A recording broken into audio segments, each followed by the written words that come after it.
Chapter 48. Mo Xiaoyao frowned slightly. Do we have to keep calling him prince and princess consort? Yi Li looked up at him in confusion. Then what should we call him? Lord. Husband. Husband. Husband. Before she could finish, Yi Li shivered. She didn't feel that there was anything wrong with other people calling him, but why did it sound so awkward when it came out of her mouth? Compared to these names, Yi Li would rather follow the crowd and call him prince and princess consort. Mo Xiaoyao smiled. You can call me by my name. Mo Xiaoyao. Xiaoyao. Mo Xiaoyao corrected. Can I call you Li Li? Yi Li nodded. She was glad that he didn't call her Li Er. To be honest, other than the elders, it was hard for her to get used to being called that intimately. Do you mind if I release that person from yesterday? Yi Li looked at Mo Xiaoyao seriously. Mo Xiaoyao shook his head. His expression was relaxed as he smiled. It's fine. Since you don't mind, then forget it. After all, Han Mingyu isn't someone you can offend. Yi Li raised an eyebrow. You don't seem to be surprised at his relationship with Han Mingyu? When I was young, I had a bit of friendship with Han Mingyu. Yi Li understood. For Mo Xiaoyao to admit that he had a bit of friendship with her, it definitely wasn't a normal friendship. Prince, we've arrived at the Li Palace. As the two of them chatted idly, they had already arrived outside the Li Palace. The two of them weren't talkative people, but Yi Li found that talking to Mo Xiaoyao was never boring. Yi Li was about to get out of the carriage when Mo Xiaoyao suddenly called out. Yi Li turned around and looked at him in confusion. Mo Xiaoyao looked at her quietly. Are you really ready? Do I need to prepare anything? Yi Li raised her eyebrows. For a moment, she couldn't remember if she had really forgotten anything. Mo Xiaoyao was taken aback. Then, a faint smile appeared on his face as he said softly, It's nothing. You may leave. Since Prince Ding had personally congratulated her, the Li Palace naturally could not neglect it. Especially now that Prince Ding had not appeared in the capital for nearly 8 years, personally attending Prince Li's wedding could be said to be giving Prince Li enough face. And according to the seniority of the imperial family, Prince Ding, who was about the same age as King Li, was of the same generation as King Li. Thus, not only King Li himself, even the imperial relatives who had come to attend the wedding also came out to welcome him. The Ding King's residence did not have any ostentation, and under the watchful eyes of the crowd, the first person to alight from the horse carriage was a young lady dressed in purple. Her lilac-colored dress was embroidered with elegant lotus flowers. Her hair was loosely tied up and the jeweled butterflies in her hair were dazzling.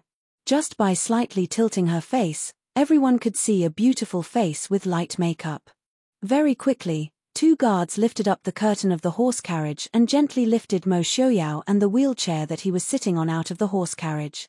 Mo Xiaoyao indifferently swept his gaze over the stunned people at the entrance of the Li Palace. He turned his head to look at Yi Li, who was standing by the side, and extended his hand towards her. Yi Li raised her hand and allowed Mo Xiaoyao to hold her hand. Behind her, Ah Jin had already pushed the wheelchair towards the entrance of the Li Palace. Cough. Greetings to Prince Ding Guo. Finally, someone reacted. Glancing at the unresponsive King Li, who was still staring at the approaching Prince Ding, the person who regained his senses gave a light cough as a reminder to the host to welcome the guest. Greetings to Prince Ding Guo. Today is King Li's wedding, no need to be so courteous, Mo Xiaoyao said warmly and then looked at Mo Jingli with a smile. Jingli, congratulations. Many thanks.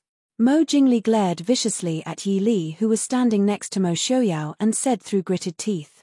Mo Xiaoyao raised an eyebrow. You're not inviting us in? Mo Jingli could only move to the side and let the two in. But he was not willing to say another word. Mo Xiaoyao clearly understood Mo Jingli's temper. He raised his head and smiled at Yi Li. Let's go in. Yi Li pursed her lips and smiled, nodding without a word. She followed Mo Xiaoyao through the gates of the Li Palace. Out of the corner of her eye, she saw Feng Jiao standing in an inconspicuous corner, looking at the 3 people at the door with a smile that was especially annoying. Entering the Li Palace, the virtuous consort was personally waiting in the main hall to welcome them. Seeing Mo Xiaoyao and Yi Li walk in side by side, her eyes flashed. She quickly stood and walked forward with a smile. Li Er's wedding, It's rare that Xiaoyao is willing to personally come. It's really an honor for the Li Palace. It seems that Xiaoyao and the future Wang Fei have a very good relationship. When you get married, I will naturally send a generous gift. Mo Xiaoyao nodded slightly, the half of his face showing respect and gentleness. I've caused Consort Dowager to worry. At that time, Xiaoyao will definitely wait for Consort Dowager and Mo Xiaoyao's arrival. Yi Li quietly stood next to Mo Xiaoyao and did not interrupt. She didn't know why, but ever since she saw the virtuous Consort Dowager last time, this seemingly graceful and amiable dowager always made her wary. There are no outsiders here, third Miss Yi, please take a seat. The virtuous Consort Dowager did not forget to call out to Yi Li as she chatted with Mo Xiaoyao. Yi Li softly thanked her and sat down next to Mo Xiaoyao. Unfortunately, she just happened to sit across from Mo Jingli. She did not need to raise her head to feel that Mo Jingli was fiercely glaring at her. Being stared at like this in this kind of situation made Yi Li somewhat angry. Shouldn't the people who were about to get married be so busy that they were dizzy? Why was this Mo Jingli so idle as to sit here and listen to people bicker? Oh, what's wrong with Jingli? Why does he keep staring at third Miss Yi? An ear-piercing female voice sounded in the hall. Yi Li frowned and raised her head to look at that person. There were only 7 or 8 people in the hall, but those who were personally accompanied by the virtuous Consort Dowager were naturally not ordinary guests. At least, they were not people that Yi Li, a girl from the minister's manor, could afford to offend. The person who spoke was also looking at Yi Li with a picky expression. Her phoenix pattern and peony brocade robe showed that this person's status was not ordinary. When she spoke, the people who were originally focused on Mo Xiaoyao, who had not been seen for a long time, immediately looked at Yi Li. That person was not prepared to leave the matter at that. Her shrewd phoenix eyes revealed a cold light as she laughed softly and said in a sharp voice, speaking of which, I almost forgot. Isn't third Miss Yi Jing Li's ex-fiancée? Presumably, Jing Li is just curious about the new number 1 talented woman in the capital. Isn't everyone here curious as well? Mo Xiaoyao's voice faintly sounded in the hall. His voice seemed to be gentle without any anger, but it was clear that he was protecting his fiancée. Yi Li lowered her head and silently looked at her hand being held by a slightly cold hand. Prince Ding is right. Third Miss Yi is the one who really shocked the world with a single brilliant feat. Thinking back, Madame Yi was also a quiet and uncompetitive person, but her literary talent is still fresh in our memories. The white-haired old madam sitting at the front laughed loudly and looked at Yi Li with a kind gaze. Yi Li smiled faintly, old madam is too kind. Yi Li can't compare to my late mother's grace. I only hope that I can inherit 1 or 2 parts of it. The old madam nodded in praise and said, you are a humble and good child. Chapter 49.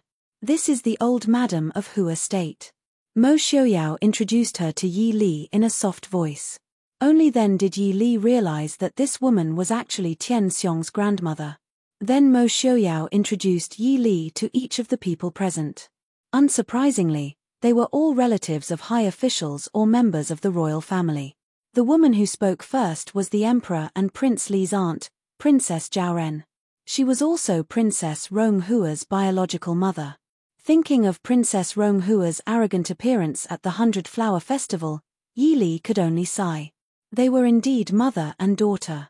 But she didn't know why Princess Zhao Ren was so obviously hostile to her. It couldn't be because of Princess Rong Hua, right? When Mo Xiaoyao introduced Yi Li, the people present secretly re-evaluated the third young miss of the Yi family who was rejected by Prince Li and then married to Prince Ding.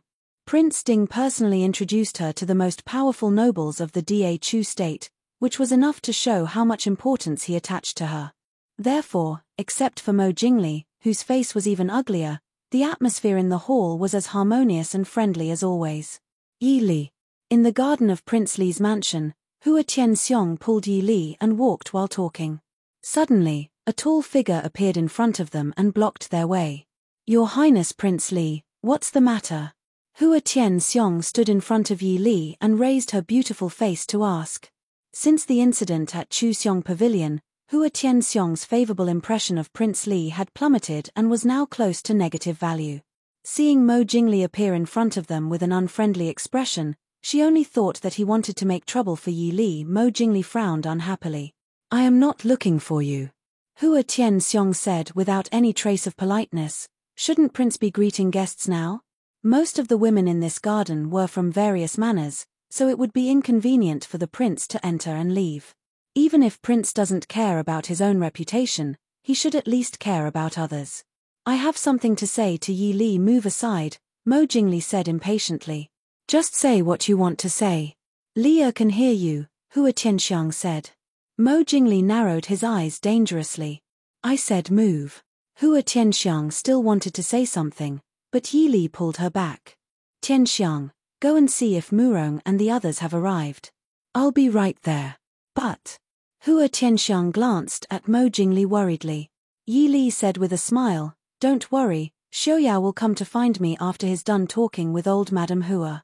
Hearing this, Hua Tianxiong blinked her eyes at Yi Li playfully and said with a teasing tone, Xiao Yao. Okay, I'll go find Murong. You, be careful. After saying that, she gave Mo Jingli a warning look, then waved to Yi Li and turned to leave. Looking at Hua Tianxiong's rare childish behavior, Yi Li found it funny, but she was also very touched. Hua Tianxiong was a real girl from a noble family. If it weren't for herself, she would never take the initiative to provoke Mo Jingli. Looking at Hua Tianxiong's departing figure, Mo Jingli's originally gloomy face could drip ink. When Hua Tianxiong disappeared into the garden, Yi Li put away the smile on her face and turned to look at Mo Jingli. Prince, what do you want to say? Yi Li, good job. Mo Jingli gritted his teeth. Yi Li looked at Mo Jingli from head to toe and said gently, I don't understand what Prince is talking about. Humph. Do you think I will just let go of what happened last night? Mo Jingli stared at her and sneered. I thought, it wasn't Prince's turn to say these words. It was clearly him who found people to kidnap her and wanted to do something bad to her. Why did it seem like she had done something wrong to him? What was wrong with this world? Yi Li couldn't help but wonder. Don't tell me you want to take revenge on I? Mo Jingli ridiculed disdainfully. That's not necessary. It's not a big deal. This girl will take revenge on the spot. If Prince doesn't have anything else, Yi Li will take her leave. Stop right there. Mo Jingli said angrily. He grabbed Yi Li and pushed her behind the fake mountain. Yi Li looked down at the hand holding her wrist and her face darkened. Your Highness Prince Li, please have some self-respect. Self-respect? Mo Jingli sneered disdainfully. Who do you think you are? You're just a woman that I don't want. Do you think you can do anything just because you're related to Mo Xiaoyao? Tell me, if someone comes over and sees this, do you still have the face to marry Mo Xiaoyao? Or should I say, even that trash Mo Xiaoyao will despise you? Yi Li's half-closed eyes flashed with danger. Your Highness Prince Li, please let me go. What can you do if I don't let you go? Mo Jingli sneered. He looked at the delicate woman in front of him as if he was looking at a caged bird. It was a pity that he didn't know that the woman in front of him looked delicate and graceful, but inside, she was a falcon that could devour people. Yi Li's lips curled up. How is it?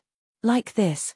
Her free hand grabbed Mo Jingli's arm with agility and strength.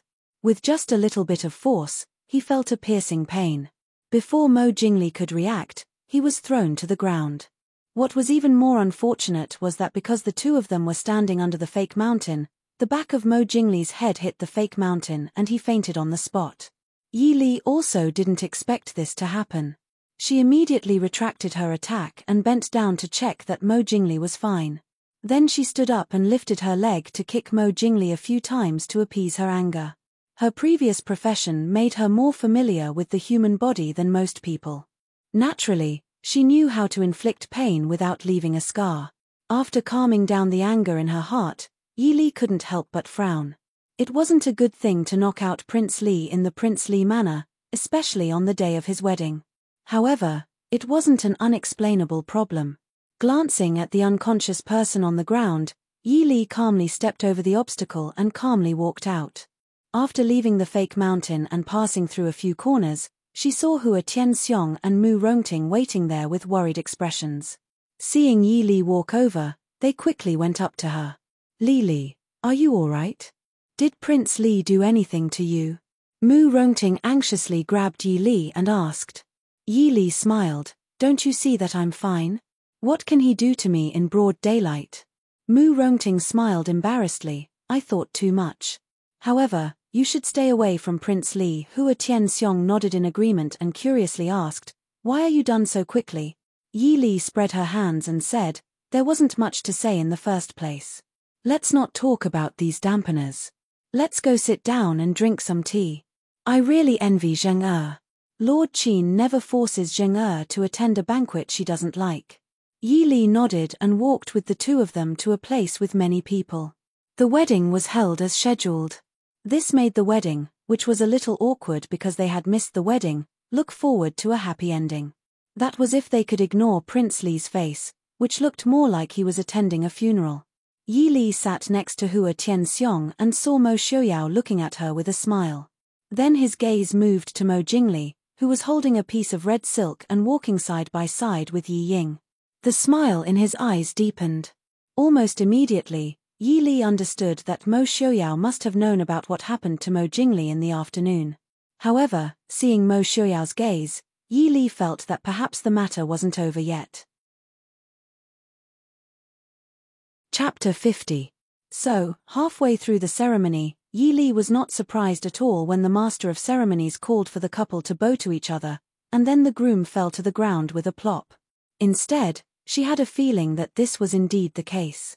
At this moment, Yi Li absolutely believed that Mo Jingli probably did not want to hold another wedding in his life.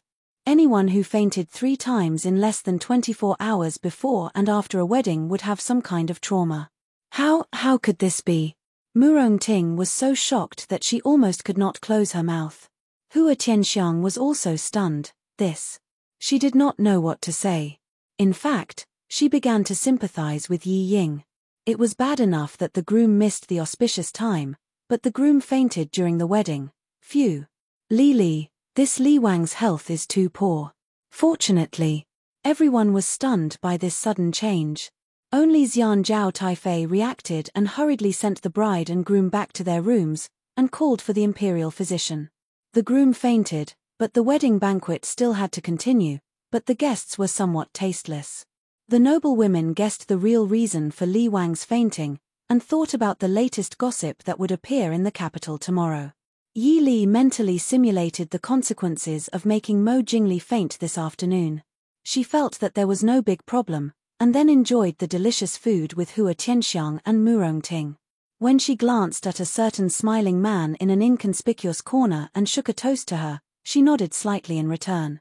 This wedding was really interesting. Madam is here.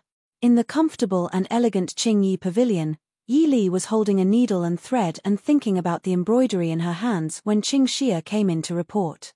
Yi Li put down the embroidery and looked up. How does she have time to come here? Ever since the blunder at Yi Ying's wedding 2 days ago, Wang Shi had been the busiest mess. These 2 days, there was news in the Fu that concubine Zhao's child and Yi Rong's were incompatible, and it was even more chaotic. Minister Yi also had a headache. On one hand, it was the daughter and only son of Princess Li. On the other hand, it was the most favored concubine and future son. It wasn't that Minister Yi couldn't tell which was more important. But looking at concubine Zhao's weeping face, he still couldn't bear to part with her. Unfortunately, on the second day of Yi Ying's wedding, Yi Rong was inexplicably startled by the carriage on his way to school. He was so frightened that he had to lie in bed for 2 days. Wang Shi made an even bigger fuss. When Wang Shi walked in, she had a rare amiable look on her face when she faced Yi Li. Unfortunately, Yi Li was neither a concubine-born child who had to live at her whims, nor was she a pitiful young girl who didn't know anything. Therefore, she only stood up and greeted her indifferently. Fourth sister is about to return home. How come Madam has the time to come over? With what she thought was an amiable smile, Wang Shi said, the Prince Ding mansion has already chosen a date, and the betrothal gifts will be delivered in 2 days. Li, your wedding date is near. I came to see if there is anything that hasn't been fully prepared. Yi Li asked Wang Shi to sit down and said, Mother Lin and the wet nurse will take care of it. Aunt and aunt have also come to check on it several times. There is no problem. Thank you for your concern. The smile on Wang Shi's face stiffened. Yi Li's words sounded like she was saying that she had neglected her duty as a legal mother. In fact, Yi Li didn't have such an idea in her heart. Because in her heart, she never thought that Wang Shi had the obligation to organize her wedding. As long as her face was acceptable, it was fine. Actually, I came here today to discuss something with Yi Li. Wang Shi quickly regained her composure and looked at Yi Li eagerly. Yi Li raised her eyebrows and looked at her in confusion. Wang Shi sighed. Li, you must have heard about what happened in the past few days. It's not that I, as the legal wife and legal mother, can't tolerate it. It's just that Zhao's child is at odds with the Yi family's legal child. The day before yesterday, I specially went to Master Ling Shu of the Water Cloud Temple. He said that Zhao's child had a grudge with our family in her previous life. She was born to harm our Yi family. You see, ever since the news of her pregnancy spread, our family has been in trouble. But Master still blindly protects her. Yi Li calmly listened to Wang Shi ramble on about her dissatisfaction with Zhao and Minister Yi. Wang Shi deliberately brought up the fact that Zhao's child was at odds with the Yi family's legal child. In terms of legal children, who in the Yi family was more authentic than Yi Li? If she didn't know and didn't believe these things, after seeing Yi Ying's unlucky wedding, she was afraid that she would have a grudge against Zhao and her child. Madam, what do you mean? No matter what, that child is our Yi family's flesh and blood, and also Li Er's biological brother. Father naturally loves him. Yi Li lightly threw the question back to Wang Shi. If Zhao hadn't been on guard against Wang Shi and couldn't find a chance to make a move, why would she come to discuss with her? If she really fell for it and gave her advice, if something happened in the future, she would naturally have to bear the consequences. Wang Shi was startled. She gritted her teeth and forced a smile. No matter what, I'm afraid that child is. Ying's matter has already caused the Yi family to lose face. If something happens to Li Er's marriage, our family will really lose face. Yi Li lowered her eyebrows and smiled faintly. I'm afraid I can't make the decision on this matter. Madam, you should discuss it with father and grandmother. A woman should follow her husband. What's more, Li Er's wedding has no face to speak of. After getting married, she changed her surname to Mo. Even if that child really wanted to jinx someone, it should be someone with the surname Yi first, right? Seeing that Yi Li was so stubborn, Wang Shi also knew that she couldn't get the result she wanted here. She pretended to comfort Yi Li for a while before holding the almost deformed handkerchief in her hand and left. Miss, Wang Shi's intentions are so sinister. You must not be fooled by her. As soon as Wang Shi left, Mother Lin and Mother Wei came out from the inner room. Mother Wei said with a face full of anger. Yi Li raised her eyebrows and smiled. Nanny, did you see through her intentions? Mother Wei said, what other intentions can there be? She wants to harm concubine Zhao, but she dragged Miss into it. If Miss is soft-hearted and really listens to her words, in the future, when word spreads that a woman interferes with her father's affairs and is heartless to her stepmother and stepbrother, it will ruin Miss's reputation. Mother Lin smiled and comforted Mother Wei. Younger sister, don't be anxious. I think Miss must have a plan in mind. Yi Li nodded and said, Wang Shi certainly can't tolerate concubine Zhao. It's just that there are so many things going on in the Fu right now that she doesn't have the opportunity to act. Mother Lin thoughtfully said, Miss means to save that concubine Zhao? Yi Li shook her head and said, it can't be counted as saving her. These days, concubine Zhao has also helped me a lot. What's more, I think Rong'er has been taught by Madam to be somewhat improper. Yi family still has a trace of descendants in the future. Mother Lin said, I'm afraid that concubine Zhao will be ambitious in the future. Yi Li waved her hand and smiled. If she's smart, she should know that I have no conflict of interest with her. Chapter 51. Mother Lin thought for a while and smiled. Miss, you are thoughtful. Leonu worried too much. Yi Li smiled and shook her head. I'm still young. There are always things I can't consider. In the future, I'll need more advice from mother and wet nurse. In the evening, Wang Shi somehow persuaded Minister Yi to send concubine Zhao back to the Yi family's old house to wait for delivery. Concubine Zhao naturally cried and begged for a long time. The remaining concubines looked at her miserable appearance and couldn't bear it. Yi family's old house wasn't a flat and rich land. It was Bingju in the southwest of Dachu state near the border. Not only was it barren, but it was also thousands of miles away from the capital.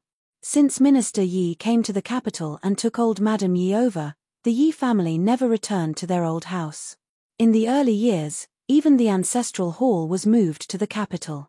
In Bingju, there was only an old house and some land left for the family to take care of. Not to mention whether concubine Zhao could live well when she went back, whether she could survive the journey while pregnant was a test. Minister Yi's expression was also somewhat unbearable. But looking at his former beloved concubine begging, he didn't relent. Yi Li looked at concubine Zhao's expression faintly. The initial sadness gradually turned into despair. Although there was an element of acting, there was obviously some real feelings in it. Minister Yi's ruthlessness also made concubine Zhao feel bitterly disappointed. Father. Seeing that it was enough, Yi Li said, Bingju is far away. The journey is also very difficult. Even ordinary people may not be able to bear it. Not to mention concubine Zhao is pregnant. Minister Yi's expression changed slightly. He looked at Yi Li and said, Li what do you think? Yi Li lowered her eyes and said faintly, since Madam's intention is to send concubine Zhao away from the capital, why do we have to send her to Bingju? What if there is something on the road? Sister Zhao Yi is pregnant now. We have to accumulate blessings for her. Wang Shi's face turned white. Her heart trembled with anger. What did she mean by her idea? She even cursed her precious daughter and grandson. Old Madam Yi frowned and said, then Leah, where do you think is suitable? Yi Li smiled faintly and said, although we can't not believe in fate, we can't completely believe it either. No matter what, concubine Mother Zhao is still pregnant with our Yi family's child.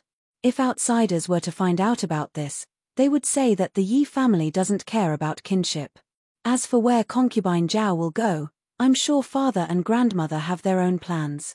Minister Yi took a deep look at Yi Li, and his eyes were obviously probing. Our family has another courtyard in Yunju, and the climate in Yunju is also very pleasant. Why don't we send the Zhao clan to Yunju? Naturally, everything will be decided by father and grandmother. Old Madam Yi looked at concubine Zhao and smiled at Yi Li. Your father is right. Yunju has many outstanding people and many scholars. Maybe they can suppress this child's destiny. Yi Li said respectfully, grandmother is right. As long as the Yi family is doing well, then we will be doing well, right? Destiny. How can a child who hasn't been born have a destiny? Old Madam Yi nodded with satisfaction. For Yi Li's understanding, she said, Li is sensible. In that case, this matter is settled. Concubine Zhao knelt in the hall and glanced at the unwilling Wang Shi. She bowed respectfully to old Madam Yi. This servant thanks old Madam for your grace. Thank you Master and third Miss for your grace. Yi Li smiled. Concubine Zhao, get up quickly. This is the grace of grandmother and father. We as the younger generation can only listen. Concubine Zhao has a long way to go. You should be careful. When my brother is born, I hope concubine Zhao will teach him well so that he won't disappoint grandmother and father. Concubine Zhao nodded repeatedly. This servant thanks Miss for your advice. This servant thanks third Miss for saving my life. Concubine Zhao knelt in front of Yi Li. Her simple and elegant dress was completely different from the enchanting in the past. Yi Li raised her hand to signal Qing Luan to help her up. She said lightly, no need to be so polite. You don't have to worry when you reach Yunju. Naturally, someone will arrange everything. Concubine Zhao nodded and said, this servant believes that third Miss's words are like a mountain. This servant will also abide by the agreement and raise this child. She lowered her head and stroked her still flat belly. Concubine Zhao's brows were full of tenderness and love. In the future, this child will be her everything. Yi Li nodded and ordered Qing Shuang, go and get 500 taels of silver for concubine Zhao. Take it as travel expenses. Qing Shuang responded and left. Concubine Zhao looked at Yi Li gratefully. The entire Yi family was under the control of Wang Shi. Of course, this included the various villages. It was inevitable that Wang Shi would secretly deduct her expenses. Although she had saved some money herself, it wasn't much. In the entire Yi family, other than the old matriarch and master, only third miss could take out such a large sum of money at once. Concubine Zhao understood in her heart that although third miss wasn't a warm and amiable person, as long as she was well behaved, she was definitely a reliable and trustworthy person. Many thanks for third miss's pity. When you get there, someone will be responsible for your and your child's safety. With father there, she won't dare to be too brazen. But if you want to live well there, it will depend on your own methods. Yi Li reminded lightly. In any case, the village wasn't hers. If concubine Zhao had the means, it would be better for the child if she controlled it herself. Concubine Zhao was stunned. She was secretly shocked that Yi Li could see through her thoughts. However, since she had spoken, it naturally meant that the Shu family would help her to a certain extent. As long as she had enough means to control Yunzhou's village, it would be a place for her and her child to settle down. Thinking of this, concubine Zhao hurriedly thanked Yi Li again. At the same time, she felt even more reverence in her heart. Miss, the Ding King's residence has sent the betrothal gifts. Qing Yu walked in with a happy face and smiled. The old madam and master are asking Miss to hurry over. Yi Li nodded. Seeing Qing Yu's strange expression, she raised her eyebrows and asked, "Is there something else?" Qing Yu's happy expression was somewhat conflicted. Looking at Yi Li, she said, "His Highness King Li and fourth miss have also returned. Today was the day that Yi Ying would return home." Not knowing if it was intentional or real, the days were so coincidental that fourth miss's return and third miss's betrothal gifts actually collided on the same day. Yi Li was also stunned. She had almost forgotten that Yi Ying was also coming back today. What happened? Qing Yu curled her small mouth and said, "King Li and son-in-law arrived at about the same time." His face was gloomy as if someone owed him tens of thousands of taels of silver. What bad luck. Impudent. Yi Li lightly reprimanded. Qing Yu blinked her eyes. She could tell that there was no anger in Mrs. Words. Only then did she playfully stick out her tongue, cover her small mouth, and hide to the side. Qing Shuang came out with a plain embroidered pouch and handed it to Yi Li. Yi Li turned around and put it in concubine Zhao's hand along with a gold lock. She said, "This is my gift to my younger brother. I won't give it to concubine when the time comes." Concubine Zhao's eyes reddened. Remembering that today was the day that the Prince Ding mansion would send the betrothal gifts, she hurriedly held back her tears and said goodbye to Yi Li. Only then did she put away the things and walked out. Chapter 52. Yi Li turned her head and said, "Let's go and see grandmother." Because there was no one in the Ding Palace who could be considered as Mo Shuyao's elder, Mo Shuyao specially invited two very famous elders from the capital to visit together. The one that Yi Li had met before was the Imperial College's principal Su Zhe and the Empress's father, Old Duke Hua. These two could be considered as influential figures in the capital and also made Minister Yi feel proud. The long list of betrothal gifts in the Ding Palace reminded people of the last time when the Li Palace sent the betrothal gifts. Originally, it looked good, but now, in comparison, it made people feel that the Li Palace was lacking in sincerity. Therefore, Yi Shangshu invited Old Lord Su, Old Duke Hua and Prince Ding to the study room with a smile. He inadvertently neglected Yi Ying and Mo Jingli, who arrived at the same time. Li pays respect to grandmother. Greetings to old Madam Hua and all the madams. When Yi Li stepped into Rongla Hall, she saw old Madam Yi and old Madam Hua chatting happily. There were also some familiar madams below who joined in the fun. However, Mo Jingli, Yi Ying and Wang Shi sat at the side with ugly expressions. Wang Shi and Yi Ying obviously could not get a word in, and Mo Jingli's expression probably made people not dare to talk to him. "Li come over quickly. Everyone, take a look at my granddaughter." Old Madam Yi intimately waved at Yi Li. Her turbid eyes were filled with a kind smile. It was as if Yi Li was her most precious granddaughter. Yi Li obediently went forward. "Grandmother." Old Madam Hua pulled Yi Li to sit beside her and smiled. "Old Madam, Don't blame this old one for snatching your granddaughter. I like this third miss very much. No wonder that girl, Tian Xiong, has been nagging all day to come and play with third Miss Yi. Li smiled and said, old madam is overpraising me. Li also misses Tian Xiong very much. Old Madam Hua nodded repeatedly and said, good child, you really have your mother's demeanor. No wonder Xiaoyao, that child, refused to go out for so many years, but this time, he specially came to invite our family's old man to propose marriage. Yi Li lowered her head. Her beautiful face was dyed with a faint blush. She chuckled softly, old Duke Hua hasn't been involved in worldly affairs for so many years. Li is truly. Old Madam Hua nodded secretly. Even if she was shy, she could still be dignified and appropriate. She was not as delicate as the average girl from a noble family. Only this kind of woman would be able to hold such a big family business like the Ding King's residence. She patted Yi Li amiably and said with a smile, what's the big deal? The old man had nothing to do now. Naturally, he wanted to worry about the marriage of the younger generation. Xiaoyao was also watched by our old man as he grew up. Seemingly thinking of Mo Xiaoyao's current situation, old Madam Hua could not help but sigh softly. She instructed Yi Li, in the future, you will be a family. You must live well. Yi Li pretended to be shy and silently agreed. In her heart, the word embarrassed had already been placed.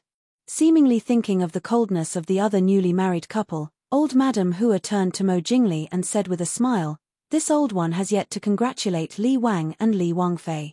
The Empress Dowager and Xian Zhao Taifei have long been looking forward to holding a grandson. Presumably, the two noble ladies will soon be able to fulfill their wishes. When old Madam Hua opened her mouth, everyone present also hurriedly congratulated Mo Jingli and Yi Ying. Mo Jingli's cold air was really frightening.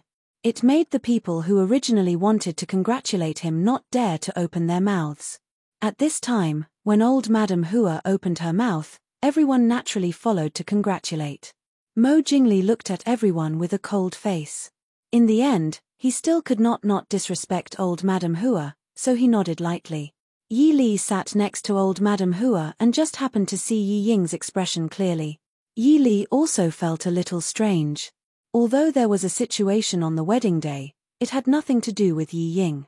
With Mo Jingli's love for Yi Ying, it would only make him feel more guilty and treat her better. However, the expressions of these two people really did not look like a bunch of happy newlyweds expressions. Perhaps it was because of Yi Ying's almost unconcealable gloomy expression. Wang Shi's expression did not look good. Fortunately, she still knew to look at the situation. She just kept a calm face and did not flare up. Prince Ding is here. The voice of a servant's report came from outside the door. Minister Yi accompanied old Duke Hua, old Lord Suzhou, and Mo Xiaoyao in. Before they came in, old Duke Hua's loud laughter came in. Haha, I've waited for so many years. Finally, I'm going to drink Prince Ding's wedding wine. What's the trouble? It's a good opportunity to see how the future Princess Ding is and how she can make my servant admit defeat. Li is still young. Old Duke, don't scare her. Mo Xiaoyao's voice was faint with a gentle smile. Good boy, you know how to protect your wife before the wedding. The hall was quiet.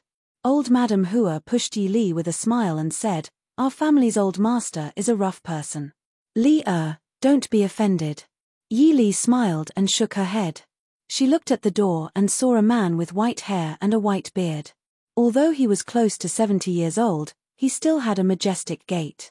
Yi Li was born in a military family.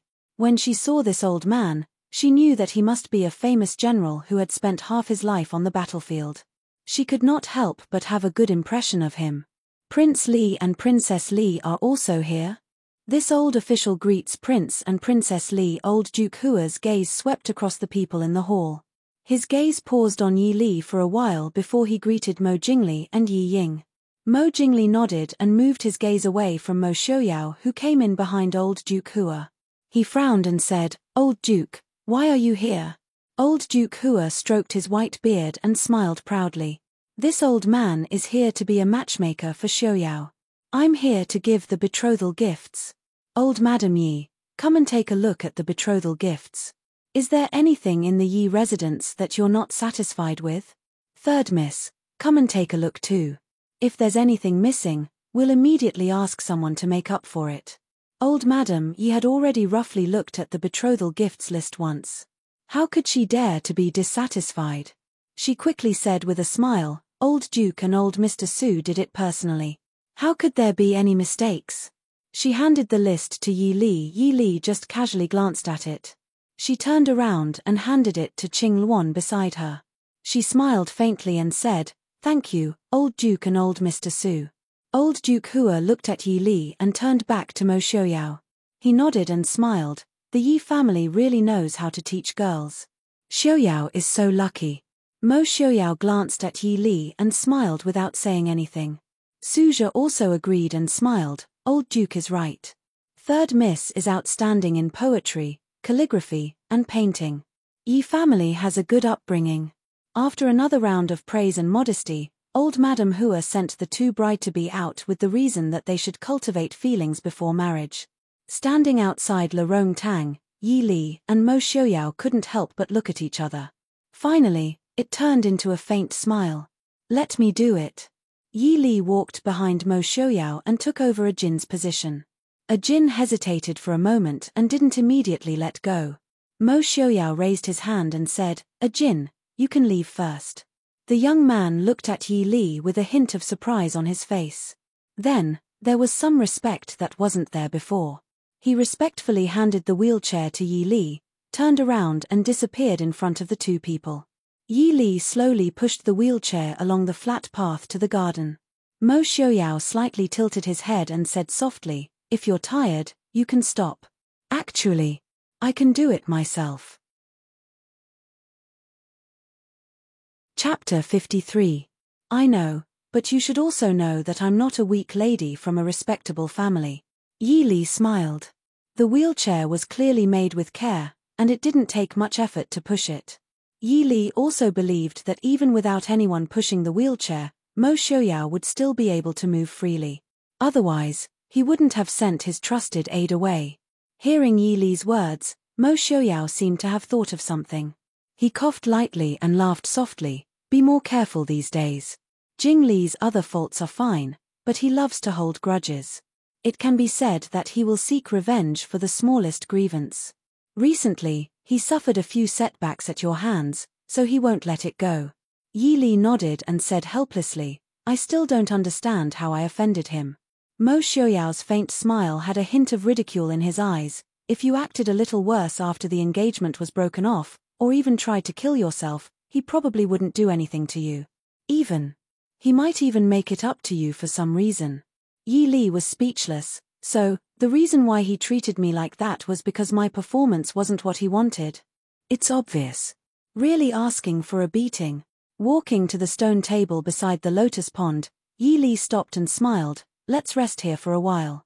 It was the beginning of May. There was only a patch of green in the lotus pond, but it made people feel refreshed. The servant girls who were following them from afar immediately left after serving tea and snacks, leaving only Qing Shuang and a few others standing not far away to wait for orders. Mo Xiaoyao smiled. The people around you are all very good. That girl is the one outside the city that night. Her skills are not bad. Yi Li turned back to look at Qing Luan, who was talking to Qing Shuang.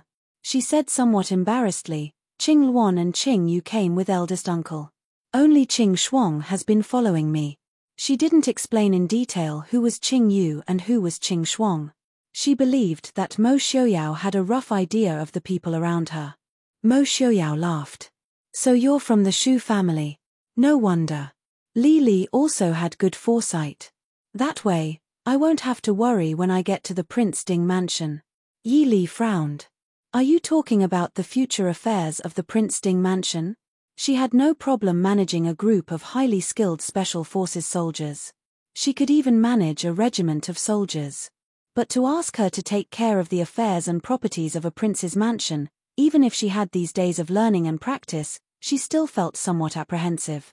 Yi Li's conflicted expression clearly pleased Mo Xiaoyao, and the smile in his eyes deepened as he said, You are the future mistress of the Ding Palace. I'll tell you about the matters of the palace in advance so that you won't be flustered when the time comes. Is there something wrong? No. Yi Li shook her head. She understood the principle that she had to plan for her position. I hope I won't make a mess of the palace. I have confidence in Li Li. Mo Xiaoyao smiled. Yi Li helplessly raised her eyebrows. For your confidence, I don't have any reason to decline. In her heart, Yi Li really liked this feeling. In reality, she and Mo Xiaoyao didn't get along like an engaged couple. Instead, they were more like friends. They understood each other's thoughts and knew each other's bottom line. Right now, they might not have deep feelings for each other, but they were more comfortable with each other than an engaged couple.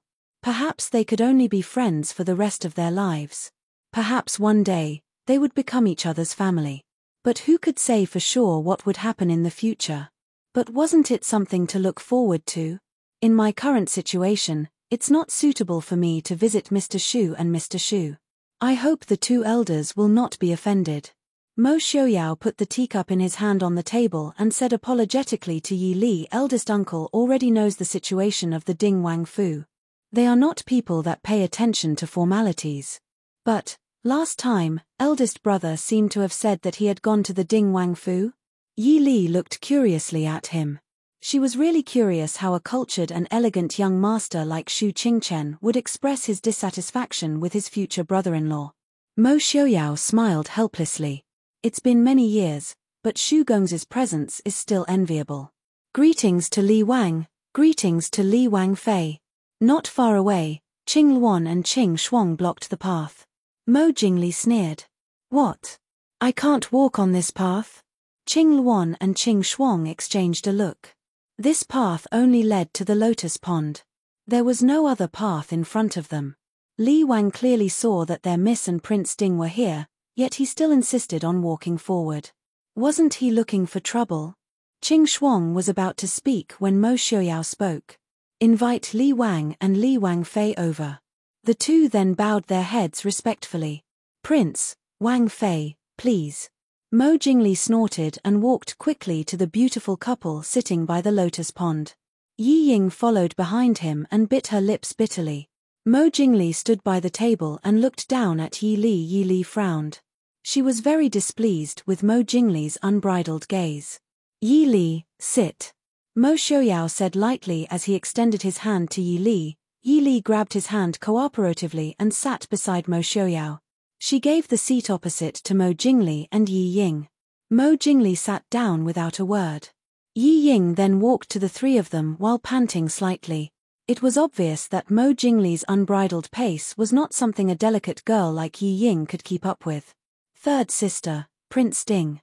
Yi Ying said softly. Yi Li nodded and smiled.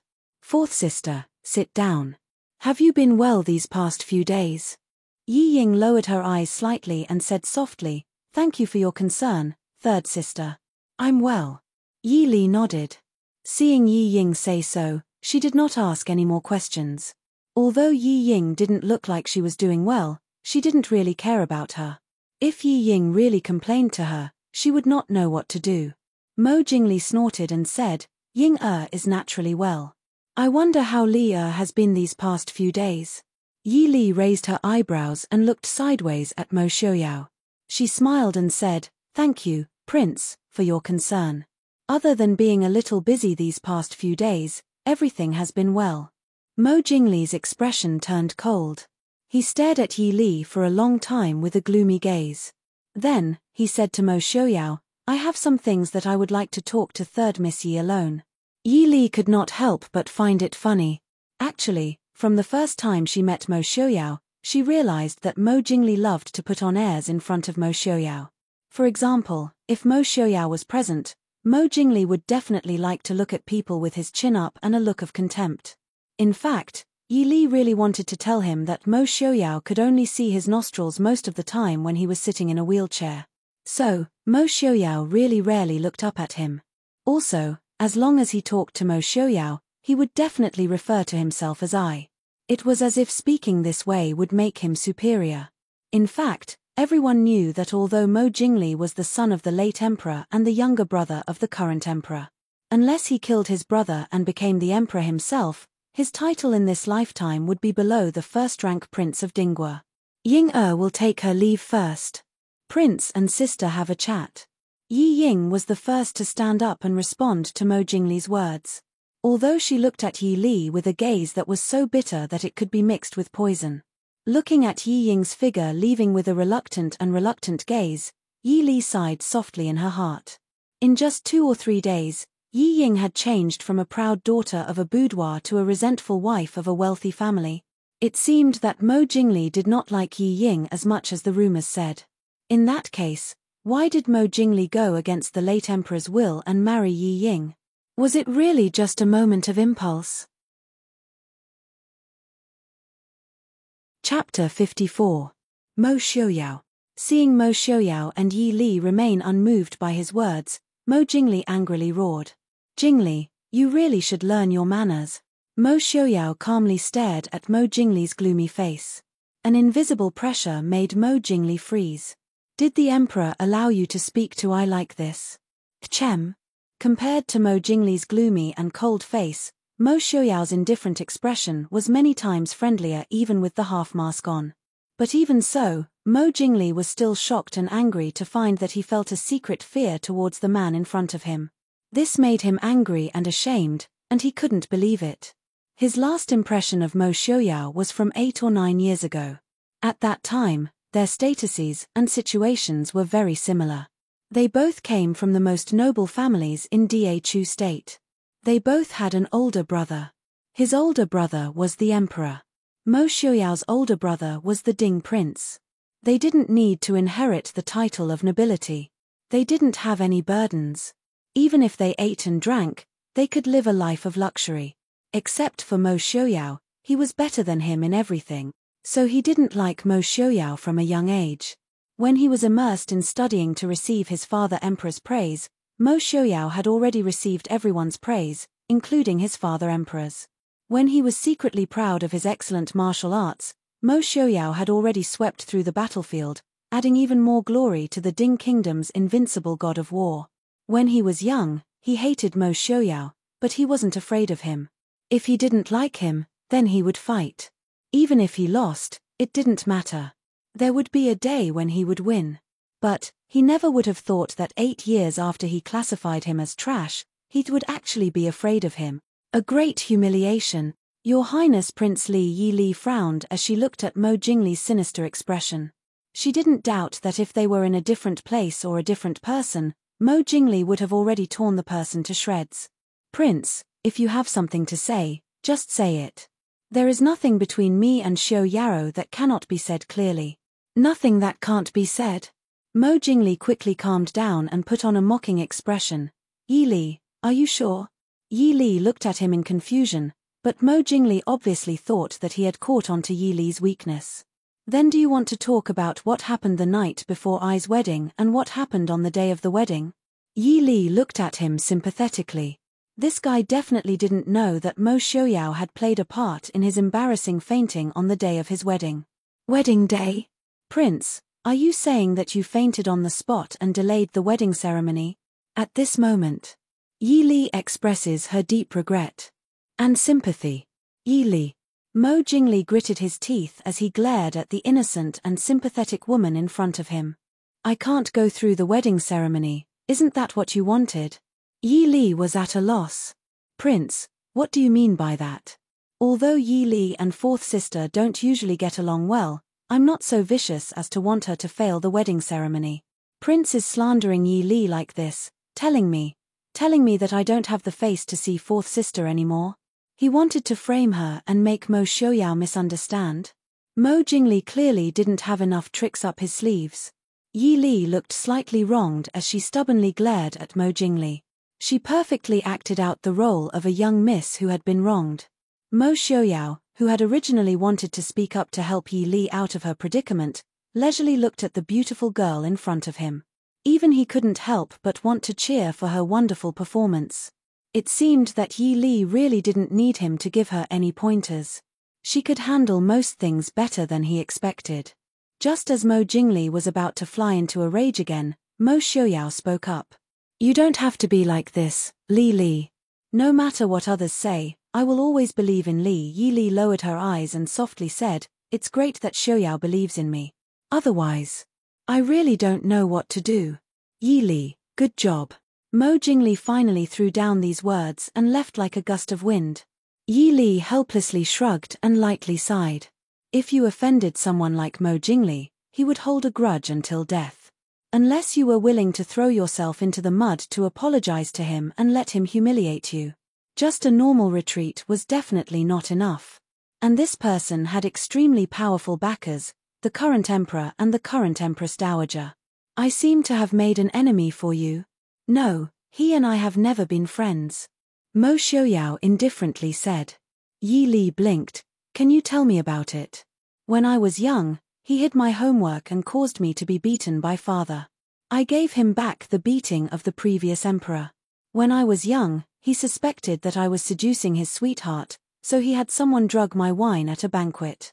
In the end, he drank the wine himself. Once, during a martial arts competition, I accidentally kicked him out of the ring. The next day, I was beaten by more than a dozen experts from the imperial palace.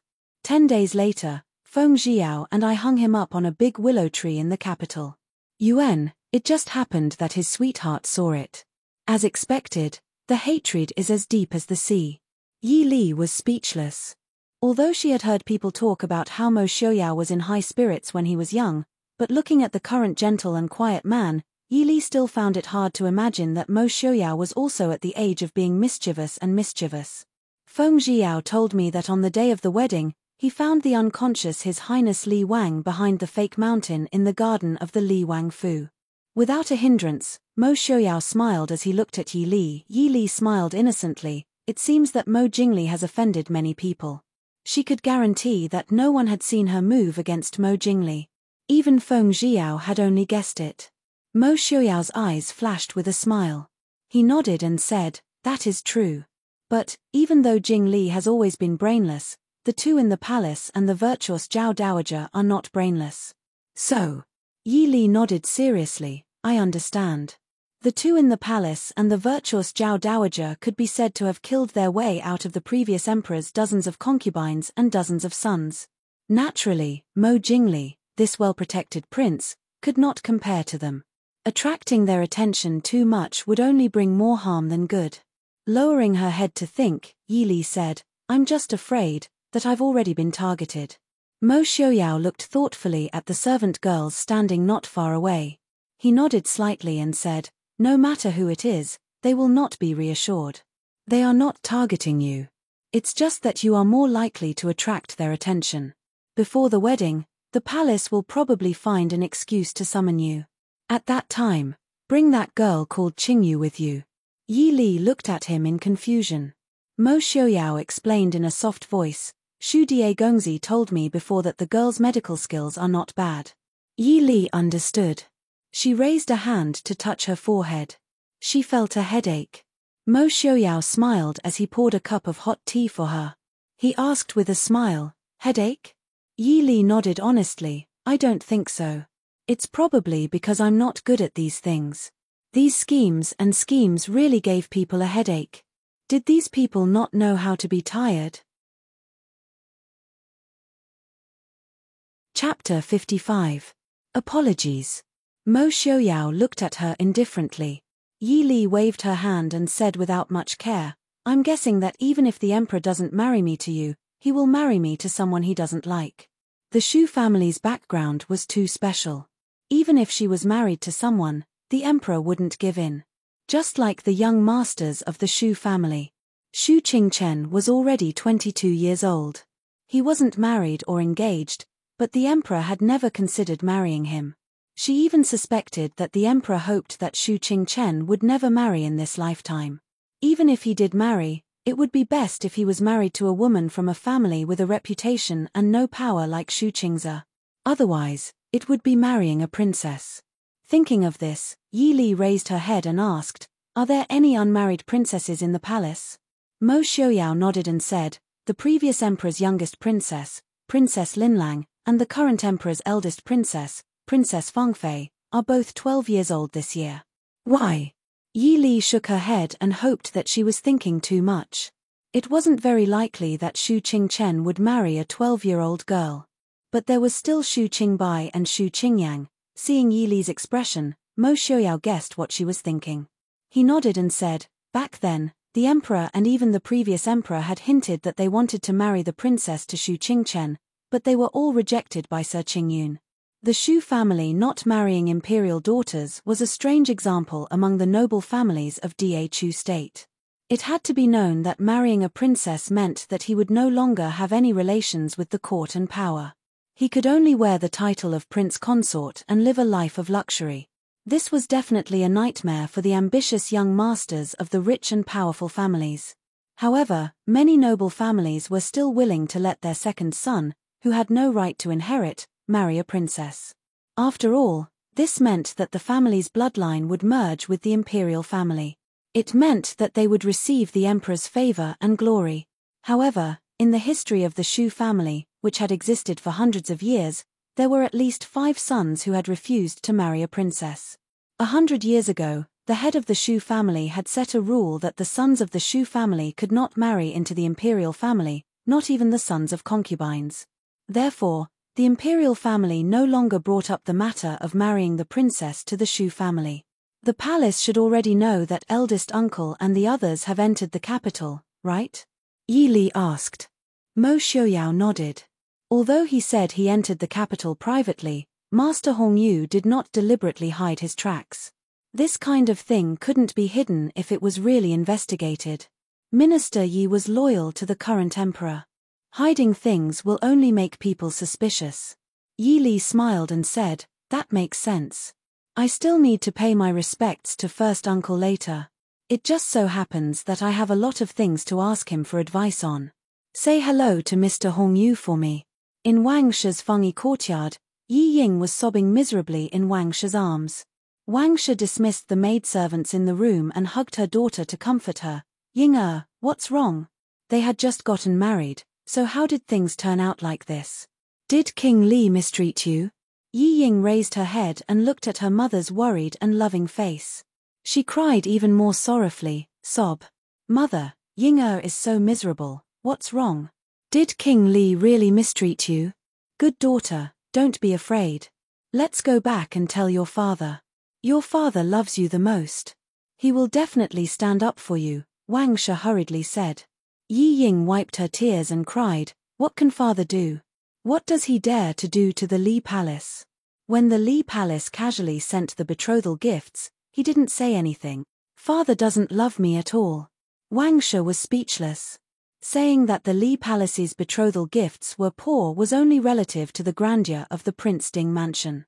With the betrothal gifts personally handled by the virtuous consort, it was impossible for the Li Palace to lose face.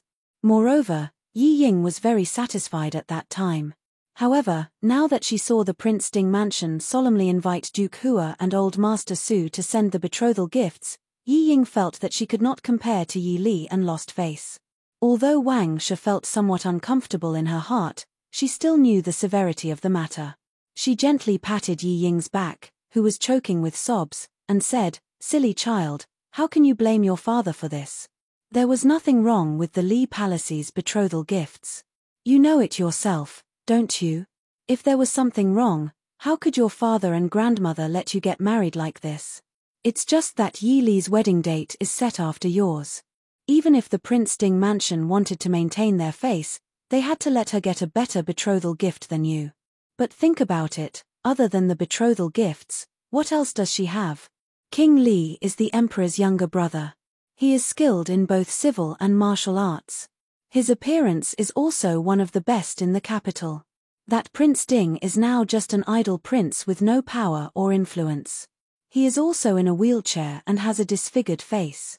No matter what, you are much better than her, aren't you?" Yi Ying bit her cherry lips in grievance and said softly, "But Prince Ding Mansion still has a few concubines." Wang Shi was stunned and then laughed. She hugged Yi Ying and said with a smile, "Silly daughter, which man doesn't have a few women in his room? You have to remember that you are King Li's wife. Don't you see that we also have a lot of women in our family? So what? Aren't they all obedient to me? Come, tell your mother how you've been these past few days." When it came to Yi Ying's newlywed life, it could not be described with the word miserable. On the day of the wedding, they missed the auspicious hour and the groom fainted.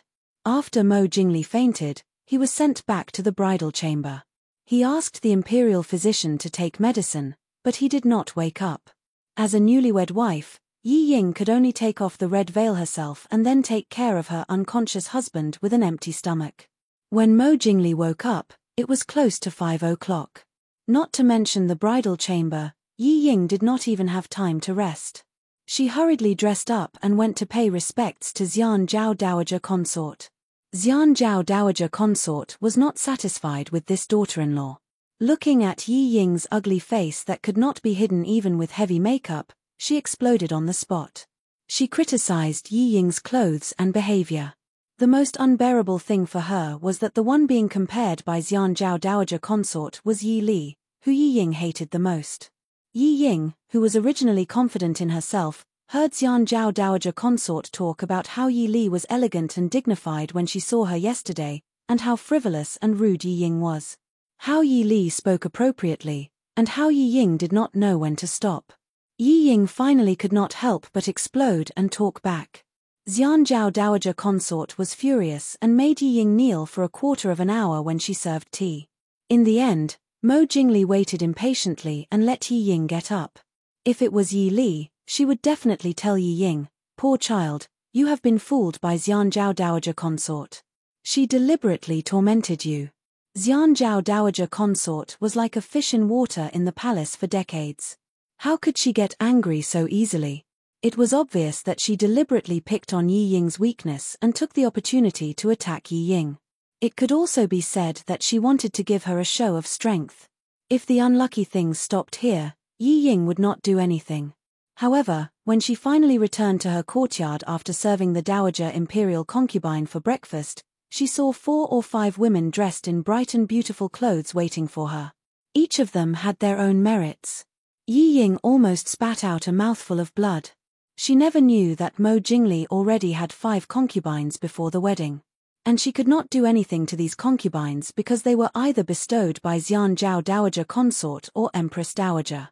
They were either the legitimate daughters of small officials or the daughters of concubines of high officials. Yi Ying kept recalling her grandmother's teachings. She used all her strength to suppress her anger and deal with those women. When she returned to her room, what waited for her was not the gentle new husband, but the chief steward and the steward of the manor holding the cold account books. Yi Ying was indeed a talented woman skilled in zither, chess, calligraphy, and painting.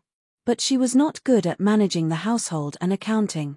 She used to dislike these tacky things because they would tarnish her elegant temperament. But under the frown of Xian Zhao Dowager and the stewards, she felt for the first time that she was an idiot. 2 days later, before she could figure out the account books that seemed to never be finished, Xian Zhao Dowager Consort coldly told her that she did not need to manage these accounts anymore. Yi Ying breathed a sigh of relief but also understood that she had lost the right to manage Li Wangfu. Chapter 56. After listening to Yi Ying's words, Wang Shi's face turned ugly. If Yi Ying didn't have the right to manage the mansion, then her position as Princess Consort Li was just a decoration. For the first time, Wang Shi regretted that she spoiled and indulged her daughter too much. If she had taught her more, she wouldn't have encountered such a problem. But Wang Shi didn't understand. Compared to virtuous Consort Zhao, even if she went herself, it would be useless, let alone teaching more. From the beginning, Yi Ying was destined not to get the rights that a mistress of the mansion should have. Then, what does Prince Li mean?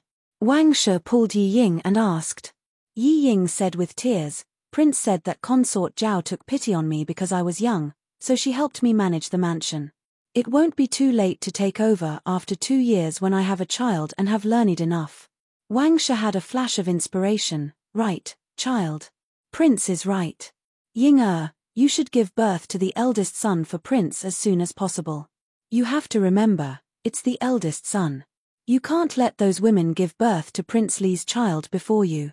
Yi Ying was shocked and looked at Wang Shi hesitantly. Wang Shi said softly, "Good child, don't be afraid. I will tell you what to do. You are Prince Li's wife, so it's natural for you to give birth to a son for Prince Li. So, those women can't get pregnant before you. Do you understand?" Looking at the cold light in Wang She's eyes, Yi Ying nodded quickly. Wang She smiled with satisfaction and pulled Yi Ying to sit down and talk in detail. The mother and daughter, one was teaching and the other was learning. Just when they were talking, the servant outside the door came to report that the master was here. Wang She was overjoyed and pulled Yi Ying with a smile. "Look, your father still cares about you." She quickly pulled Yi Ying up to greet Minister Yi. When Minister Yi came in and saw Yi Ying, he was startled at first and then said, "Ying why are you here?" Yi Ying lowered her head bitterly and said, "Ying is back, so I'm here to talk to mother." "Where does father think I am?" Minister Yi frowned slightly and couldn't help but look at Yi Ying. He felt that his daughter seemed to be a little different after not seeing her for a few days. But soon he concluded that she was a married daughter who had grown up, so he didn't ask any more questions. After Minister Yi sat down and served tea, Wang asked, "Master, why are you here at this time instead of accompanying Duke Hua and Old Master Su?" Minister Yi said, "Old Duke and Old Lord Su went back after the banquet. I came to discuss with you about Li Er's dowry." Wang She had a bad premonition in her heart. Li Er's dowry? Wasn't it already prepared?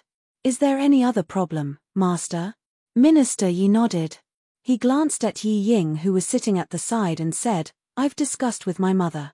We'll add 2 more manors, 1 courtyard, 2 shops, and 8,000 taels of silver to Li Er's dowry." "What?" Wang She screamed and almost knocked over the teacup in front of her. Yi Ying also looked at Minister Yi in disbelief. Minister Yi frowned with dissatisfaction and said, "This is what the old lady wants." Wang tried her best not to scream. She looked at Minister Yi with red eyes and asked, "Why?" Yu and Ying were also Master's legitimate daughters and Old Madam's biological granddaughters. The Old Madam was being a little too biased. "It's fine if Yu is in the palace, but how can Ying stand in the Li Palace in the future?" Minister Yi said impatiently, "What nonsense are you talking about? You know clearly what happened to Ying-er's dowry. How much did you put in?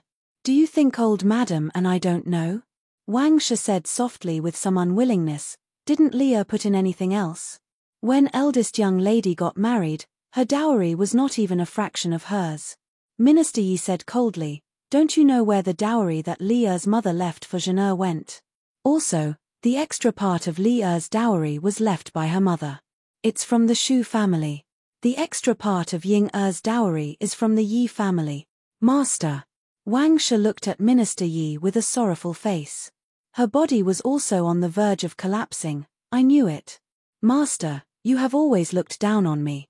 Just because my family was born in a humble family and was not as noble as my sisters." Before she could finish, Wang She was already in tears. Sob sob. "If I had known earlier, I would have implicated my daughter and caused her to be despised by the old master. I would have been better off dead." "What nonsense are you talking about?" Looking at his wife's sorrowful appearance, Minister Yi's heart softened. Thinking that he had been neglecting her for Zhao's sake these days, he said helplessly. Wang She had tears in her eyes and looked at Minister Yi sadly. "Did Master not look down on me?" Minister Yi said, "All right, don't think too much. When did I look down on you?" Only then did Wang She stop crying and looked at Minister Yi emotionally. "By her knows that Master will always be good to Bai Er." Minister Yi looked at Yi Ying and made an uneasy sound of agreement. Yi Ying, who was sitting on the side, was also thoughtful. She was still very surprised by her mother's means of winning over her father. Although she felt that it was unbearable for her mother to act like a shy young girl, it was obvious that her father liked it. She also remembered the First Madam. It could be said that Yi Ying had been working hard for a woman like the First Madam since she was a child. So she actually didn't quite understand why her father would give up such a beautiful and elegant woman like the First Madam and favor her mother more. For a time, she even doubted whether she was really working hard in the wrong direction. But after growing up, the praise of the noble ladies in the capital and the admiring eyes of men made her understand that she was not wrong. "Master, then. Li Er's dowry." Minister Yi frowned and said, "This is the old madam's decision. If you still have any opinions, you can talk to the old madam." Although Minister Yi was a little confused about his own private affairs, he was not too confused about business. He immediately pushed old Madam Yi out as a shield. Of course, Wang Shi didn't dare to ask old Madam Yi. If she dared to challenge old Madam Yi, she would have thought of a way to poison that old woman who always looked at her with her nostrils and liked to criticize her. Seeing that his wife and daughter were aggrieved and didn't dare to speak, Minister Yi sighed and said, "You also know what the Prince Ding Mansion's dowry is like. Although there is the dowry left by Li Er's mother, outsiders can't see anything. But which noble family in the capital doesn't know the root of the matter? If there is any gossip, our Yi family can no longer live in the capital. If they were greedy for the rich dowry of the son-in-law's family but couldn't give the corresponding dowry, they would be poked at by others." Wang Shi thought of the long list of dowry from the Prince Ding Mansion and had to admit that even if the Ding Mansion had declined, it was still a big family with a rich family background. If this matter is spread out, the Ding Mansion and Li Er will not be embarrassed. It's our Yi family and Zhao Nyang in the palace. Minister Yi continued. At the mention of Zhao in the palace, Wang Shi's expression wavered. But when she thought of the tens of thousands of silvers that she had to give out, her heart ached again. After thinking for a while, she faintly said, "Master and old Madam have considered it thoroughly. It's me who thought wrongly. Master, please don't take offense. Just do as Master said. I don't have the mood to care about these things now." Chapter 57. When Minister Yi heard this, he looked at her in surprise. What? What happened to Ying Er? Wang Shi pulled Yi Ying and told her everything that happened in Prince Li's mansion in detail. Hearing this, Minister Yi couldn't help but get angry. Yi Ying might not see that concubine Xian Zhao deliberately wanted to take away her right to be the housekeeper, but how could Wang Shi and Minister Yi not see it? Who has ever heard of a new daughter-in-law being in charge of the household on the first day? And she directly concluded that Yi Ying was not suitable to be the housekeeper after 2 days. Even the harshest evil mother-in-law didn't do this. This is too much. I'll go to Prince Li and ask him to give my Yi family an explanation, Minister Yi said angrily. Yi Ying quickly pulled Minister Yi and didn't let him go. Minister Yi frowned and said, "Ying Er, what are you doing?" Yi Ying whispered, "Father, let's put this matter aside first. Prince has already promised the old concubine. Even if I say it now, it will only make the prince unhappy." After crying, and with Wang Shi's consolation, Yi Ying was very clear that her only support now was Mo Jingli, so she must not make him unhappy. "Are we just going to let it go like this?" Minister Yi said. Comparing the gentle and polite Mo Xiuyao and the arrogant Mo Jingli, Minister Yi was even more dissatisfied with this son-in-law. Why did Prince Ding have such an identity and situation? Minister Yi thought with regret. Ying Er will think of a way. If it still doesn't work, I'll ask father to make the decision. Minister Yi sighed softly and said to his daughter with pity, "Well, although Prince Li is the son of the Empress Dowager, we don't have to be so afraid of him. The Emperor is not an unreasonable person. If it really doesn't work, we'll ask the Emperor to make the decision. Go back and prepare some silver for Ying Er." "Yes, I thank Master on behalf of Ying Er." Mo Xiuyao's guess was not wrong.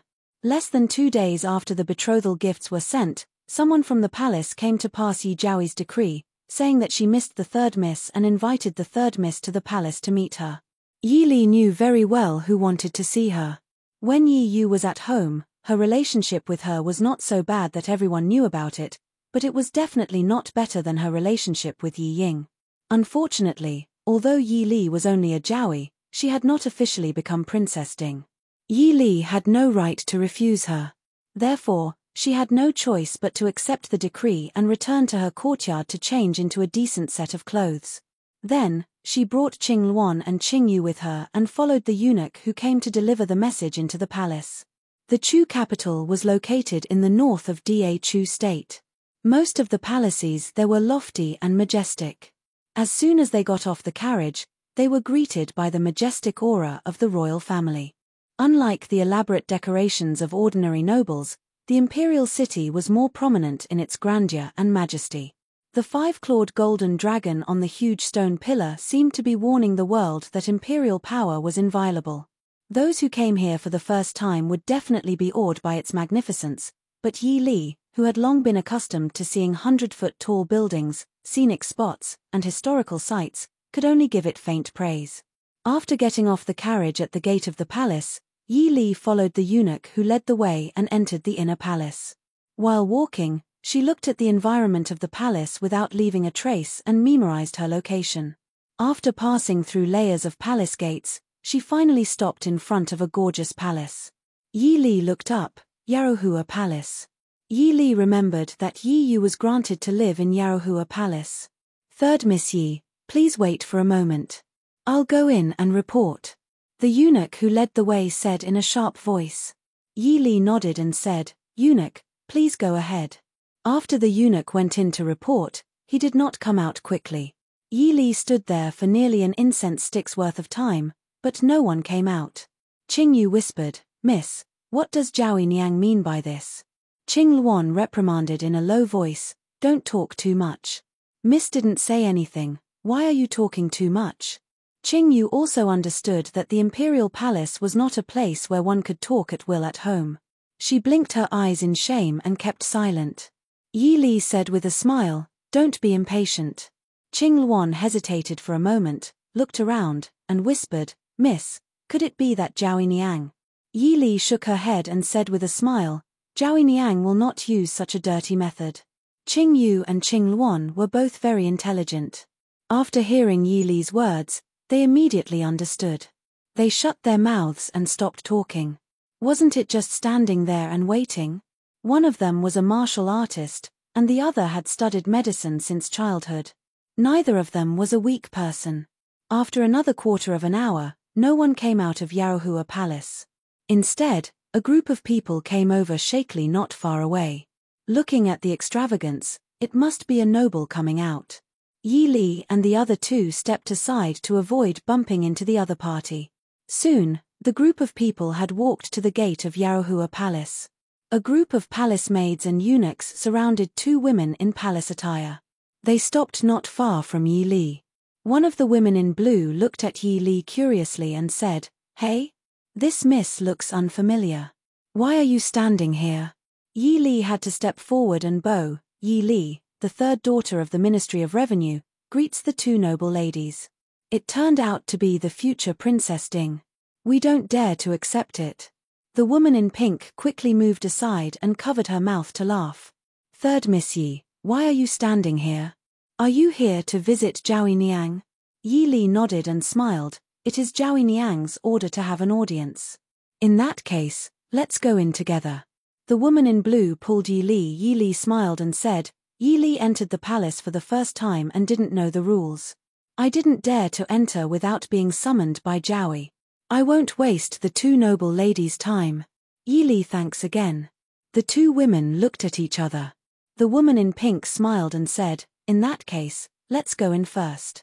Sister Zhao is pregnant now and easily tired. She must have fallen asleep and the people below don't dare to disturb her. Third Miss Yi, please wait a moment." "Thank you."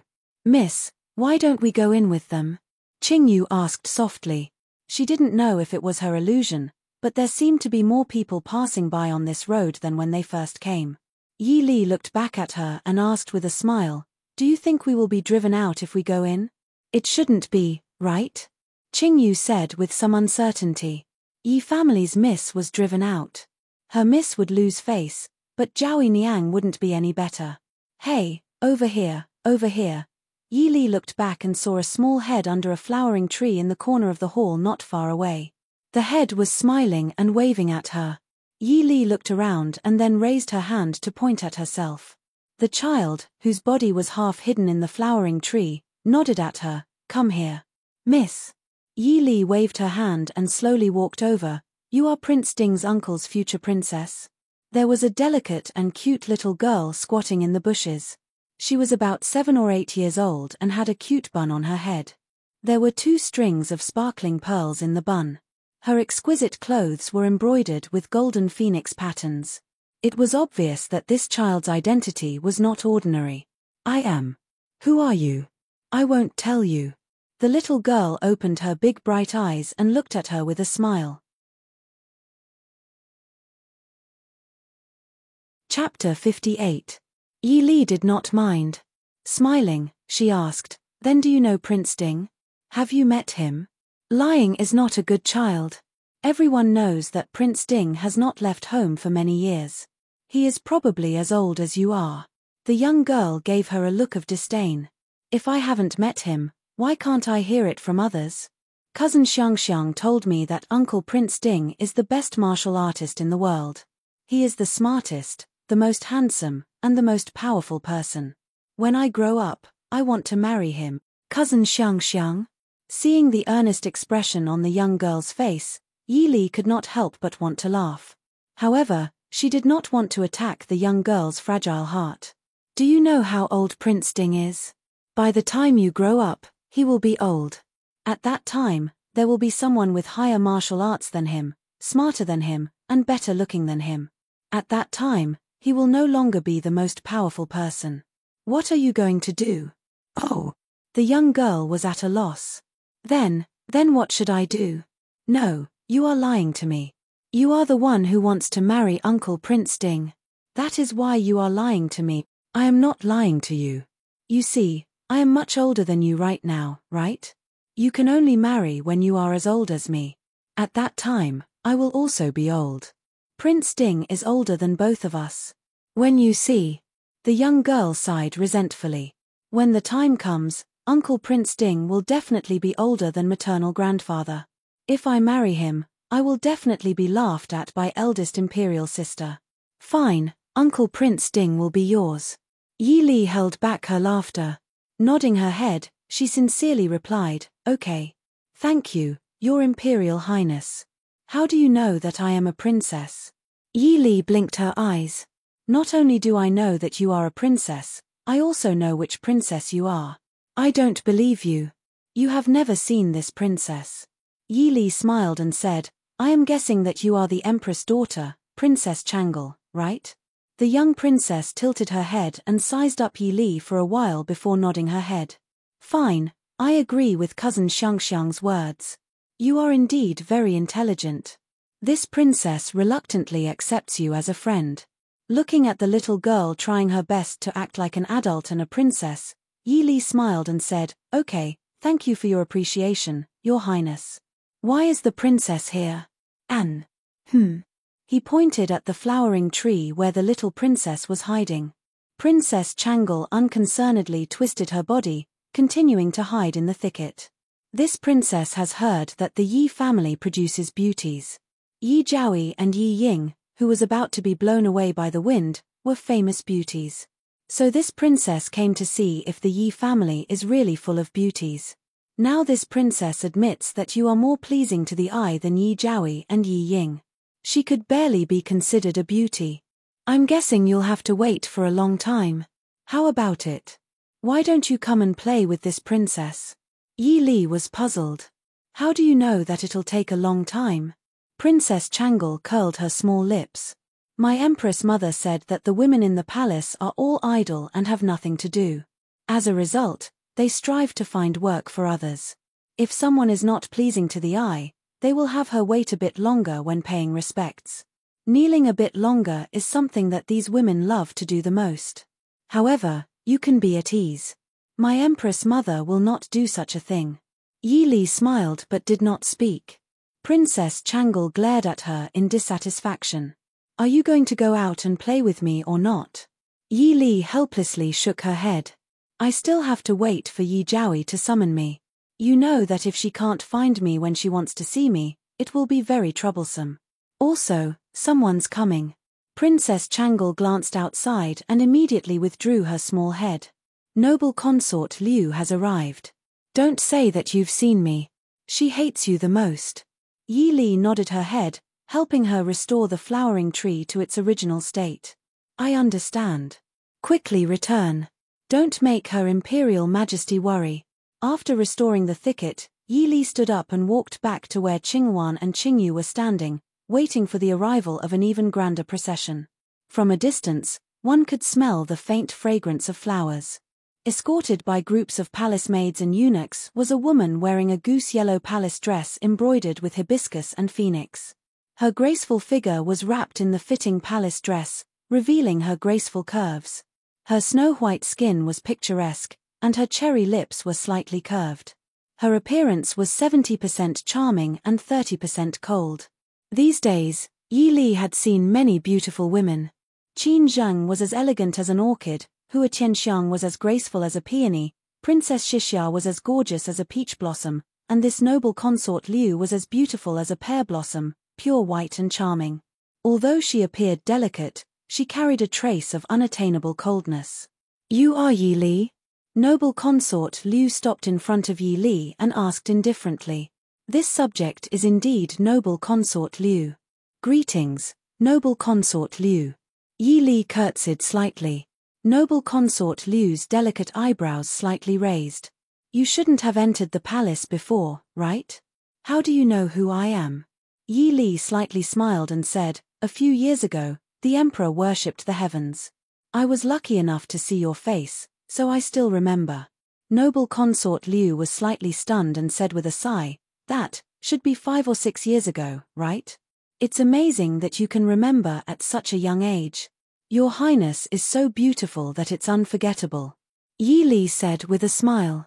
"You are more likable than your second sister. Why are you standing here? Go in with I." Yi Jiaoyi must have fallen asleep. She actually left the future Princess Ding at the gate of the palace. Noble consort Liu said indifferently, but her tone showed that she couldn't refuse. Yi Li paused for a moment and slightly curtsied. She said, "Then, please go in first." In Yaohua Palace, when Yi Yu saw Yi Li coming in with noble consort Liu, she couldn't help but be stunned. Noble consort Liu looked at her indifferently. "Sister saw third Miss Yi waiting outside the door, so I invited her in. Sister, you won't blame me for being nosy, right?" Although she said so, noble consort Liu didn't look like she was afraid that she would be offended. Yi Yu pulled the corner of her mouth and said with a forced smile, "Sister noble consort, you must be joking. It's all my fault that I'm always listless these days and always forget things. If sister didn't bring third sister in, third sister would have been wronged for a long time. It's all because of you servants. Why didn't you remind I?" Her charming phoenix eyes glanced at the palace maids and eunuchs. Suddenly, the palace was full of begging. Noble consort Liu frowned impatiently and said, "That's enough, sister. Forget it if you forgot. Why bother the servants? I don't think third Miss Yi will blame you. Isn't that right?" Yi Li had to follow her words. She said, "Noble consort Liu, you must be joking. I just waited for a while. There's nothing to be offended about." Yi Yu's face relaxed. She pulled Yi Li to sit in front of her and said with a smile, "Third sister doesn't like to go out. I haven't seen third sister since I came to the palace. Now I finally see you. I haven't seen third sister for 1 or 2 years. Third sister has become more and more outstanding. How is your family?" Yi Li answered one by one. Yi Yu kept asking Yi Li about some trivial things, and Yi Li just answered respectfully. The strange thing was that noble consort Liu seemed to be completely unaware of the meeting between sisters and family members. She just sat there and listened. There was no place for her to interrupt, but she didn't care. She just sat there with a cold smile. Yi Yu seemed to be used to noble consort Liu's behavior. She didn't ask her to leave or take Yi Li away. Chapter 59. I can't go to my fourth sister's wedding. How is she and Prince Li? Yi Li asked Yi Yu with a smile while stroking her slightly protruding belly. Yi Li remembered Yi Ying's gloomy face when she returned home 2 days ago. It was really not good. But now she didn't intend to say it to make Yi Yu feel uncomfortable. She just said with a smile, "Fourth sister and Prince Li are newly married. Of course they are good. I'm a little busy now. I didn't have time to talk to you." Yi Yu already knew that Yi Li and Yi Ying's relationship was not good, so she didn't care. She just took Yi Li's hand and said with a smile, "We are sisters. After marriage, we don't have to see each other all the time at home. It's not a bad idea to walk around more. I can't do anything in the palace. You sisters can take care of each other outside. So father and grandmother don't worry. Don't you think so?" Yi Li nodded and said, "You're right. The two sisters were talking about Yi Mansion when a servant came in and said that Empress Dowager wanted to see third Miss Yi. Yi Yu was stunned for a moment. Then she turned to Yi Li and said with a smile, "Since Empress Dowager wants to see you, third sister, go quickly. Empress Dowager is the ruler of the world. She loves the younger generation the most. Third sister, don't be afraid. It's not convenient for me to go with you." Yi Li nodded. She looked at Yi Yu's well-maintained jade fingers and gently stroked her abdomen. She nodded faintly and said, "Thank you for your advice, Your Highness. Since this is the case, I will take my leave." Yi Yu smiled and said, "Third sister, take care. Servants, escort third miss out for me. Sister, I also want to pay respect to Empress Dowager. You can go with third Miss Yi." Noble consort Liu stood up and said. Yi Yu nodded, "In this case, I'll have to trouble sister noble consort." Noble consort Liu nodded lightly, "Third miss, let's go." Yi Li followed noble consort Liu out of Yaohua Palace. She looked back at the richly decorated palace gate. When Yi Yu said that Empress Dowager wanted to see her, if she didn't see wrong, Yi Yu was nervous. As for noble consort Liu, she took a look at noble consort Liu who was walking in the front with her entourage. Until now, she still couldn't tell whether noble consort Liu was a friend or a foe. Accompanying her into Yaohua Palace, and then accompanying her to see the Empress Dowager, Yi Li was sure that if noble consort Liu hadn't been sitting there the whole time, Yi Yu would have said more than that. But Yi Li couldn't believe that noble consort Liu was good to her, not to mention that they had never met each other before. She didn't even bother to hide her contempt under her faint arrogance. Helplessly shrugging, Yi Li calmly followed behind. The people in the palace were really troublesome. The palace where the Empress Dowager lived was located in the northwest part of the imperial city. Its area was twice the size of Yaohua Palace, and the splendid pavilions and palaces revealed the noble status of the emperor's birth mother. Zhengde Palace was specially built for the Empress Dowager after the emperor ascended the throne. Standing in front of Zhengde Palace and waiting for the summons, noble consort Liu looked back at Yi Li and said lightly, "Also, don't listen to your sister's nonsense. The Empress Dowager isn't a good-tempered person. Be careful." Yi Li pursed her lips and said with a faint smile, "Thank you for your advice." Noble consort Liu snorted, flicked her sleeves and stepped into Zhengde Palace first. Yi Li followed behind. Although her face was calm, her mind had already turned hundreds of times. Although she hadn't been in the palace for long, the strangeness of the imperial palace was beyond her understanding. It was said that the Empress Dowager helped the emperor ascend the throne. The Empress Dowager was a famous virtuous concubine. But noble consort Liu, as the emperor's favorite concubine, didn't respect the Empress Dowager at all. Also, she looked up at the three large characters on the horizontal board under the eaves. Zhengde, she hoped the emperor was willing to write it. Yi Li greets the emperor, greets the Empress Dowager. Walking into the hall and seeing the tall man in a bright yellow robe, Yi Li's face flashed with a trace of surprise, but she quickly bowed respectfully. "Rise. Chang'e, why are you here?" Mo Jingqi glanced at Yi Li, then his eyes fell on noble consort Liu. He stood up and walked down the stairs to pull noble consort Liu in front of him. Noble consort Liu snorted and said lightly, "What? Does the emperor feel that I can't greet the Empress Dowager?" Mo Jingqi sighed and said softly, "You know, I'm not like this. Your Majesty." A voice with a trace of sternness and displeasure came from the hall. Yi Li glanced at it secretly. The Empress Dowager must have been a great beauty when she was young.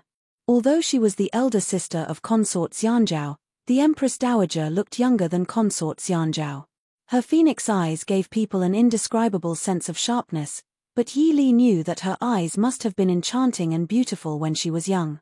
At this time, the Empress Dowager didn't notice Yi Li, but cast her sharp eyes on noble consort Liu. She could even feel a trace of murderous intent in her eyes. Obviously, the Empress Dowager didn't like noble consort Liu very much. "Mother." Mo Jingqi frowned and took noble consort Liu to the hall, saying, "Mother, Chang'e came to greet you.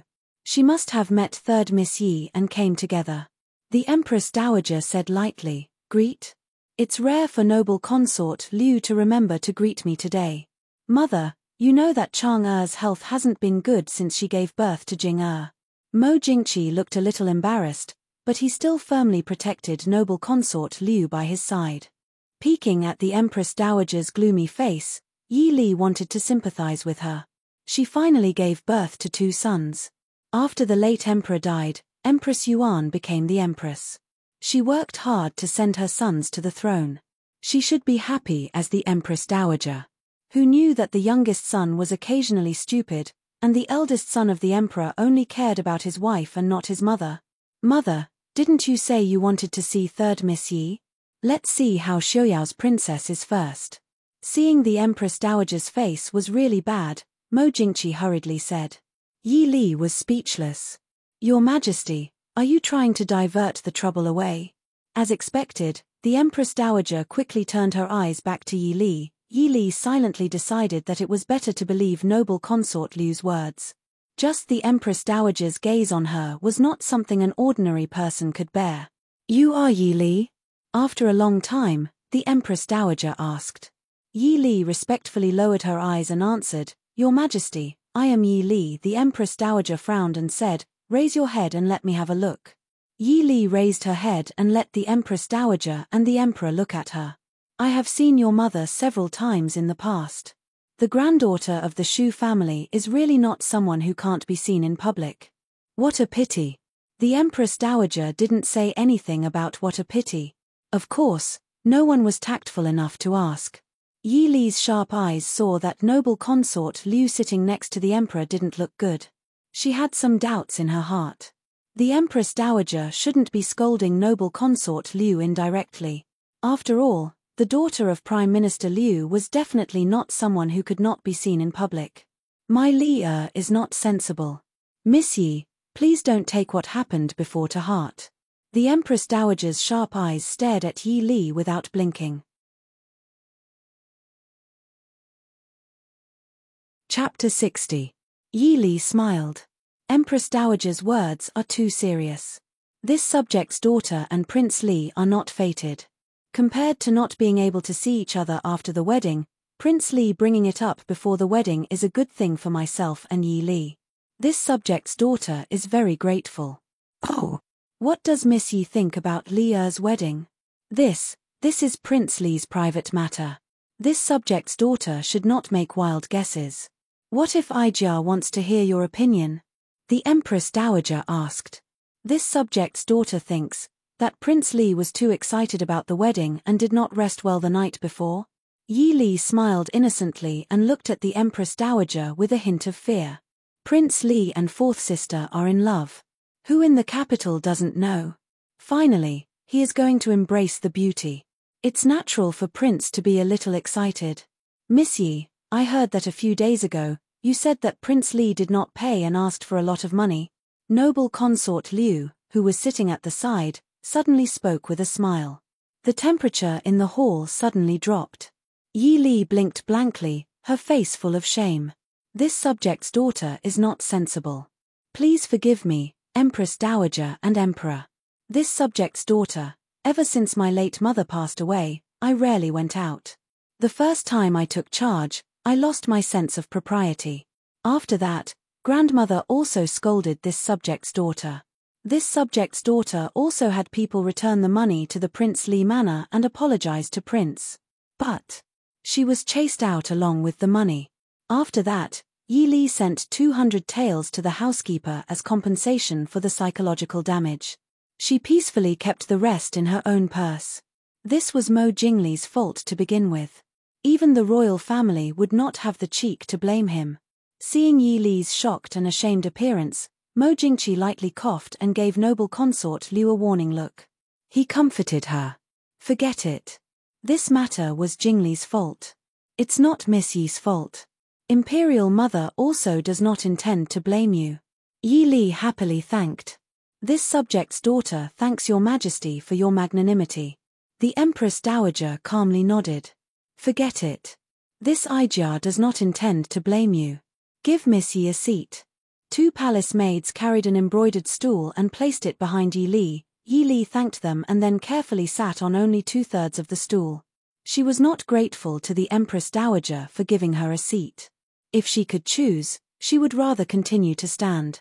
After sitting down, not only would the person who was already at the bottom become even shorter, it would also severely affect the person's vision. Moreover, the way a young lady from a noble family sat was even more strenuous than when she was young. At least she could still use her legs to support herself when she was in the horse stance. Sitting in such an elegant and dignified manner was not something that she had been trained to do since she was young. She could only pray that she would not fall off the stool. "Miss Yi, is Mr. Qingyun well?" Mo Jingqi looked at Yi Li, his eyes filled with curiosity. Yi Li smiled faintly and said, "Many thanks for the Emperor's concern. Uncle mentioned that grandfather's body is still quite healthy." Mo Jingqi smiled. "There's no need to be so nervous. Back then, we had also witnessed Mr. Qingyun's elegance and couldn't help but yearn for him. It's just that we haven't seen each other for many years." Yi Li lowered her head in shame. Ever since mother passed away, this subject's daughter hasn't seen grandfather for many years. This subject's daughter is truly unworthy of grandfather's love for her not being able to bring joy to mother's knees. "Oh, Miss Yi and Prince Ding are getting married. Mr. Qingyun surely won't miss his only granddaughter's wedding. Grandfather is already old and can't bear the fatigue of traveling. I'm afraid he won't be able to see this subject's daughter with his own eyes, but grandfather has already sent eldest uncle to the capital to host the wedding. This subject's daughter is also very happy." Mo Jingqi's eyes flashed slightly. "Oh, Mr. Hongyu has already entered the capital? Then, eldest young Master Shu." Yi Li smiled calmly and said, "Big cousin and a few other cousins have also come to the capital. Uncle doesn't have any scholarly achievements, so there's no need to announce it." Mo Jingqi laughed in a clear voice. "The Shu family has never liked fame and prefers peace and quiet. However, Mr. Hongyu can be considered my teacher. This time, I didn't even greet him when he entered the capital. It's really a bit impolite." Yi Li hurriedly said she didn't dare, but in her heart, she disagreed. Eldest uncle had only given him some advice on his studies under the late emperor's order. Who was his teacher? Besides, if he really wanted to greet him, he would have done so long ago. She didn't believe that Mo Jingqi really didn't know when eldest uncle entered the capital. Mo Jingqi clearly didn't want to be entangled in this issue. He looked at Yi Li and said, "Miss Yi won the first place in this year's 100 Flower Festival. Even Princess Rong Hua praised Miss Yi several times in front of the Empress Dowager. I wonder if Miss Yi can let me and the Empress Dowager feast our eyes." He didn't give Yi Li a chance to refuse. With a wave of his hand, palace maids and eunuchs carried over a carved writing table. There were all kinds of brush, ink, paper, and inkstone on the table. "This subject's daughter will embarrass herself." Yi Li stood behind the writing table. As she drew, she cursed the emperor 100 times in her heart. She really couldn't understand why these ancient emperors liked to randomly grab people to write poems. After all, not everyone was fond of reciting poems and composing essays, and not everyone had the talent to do so. What if she was called by the emperor but couldn't write a poem?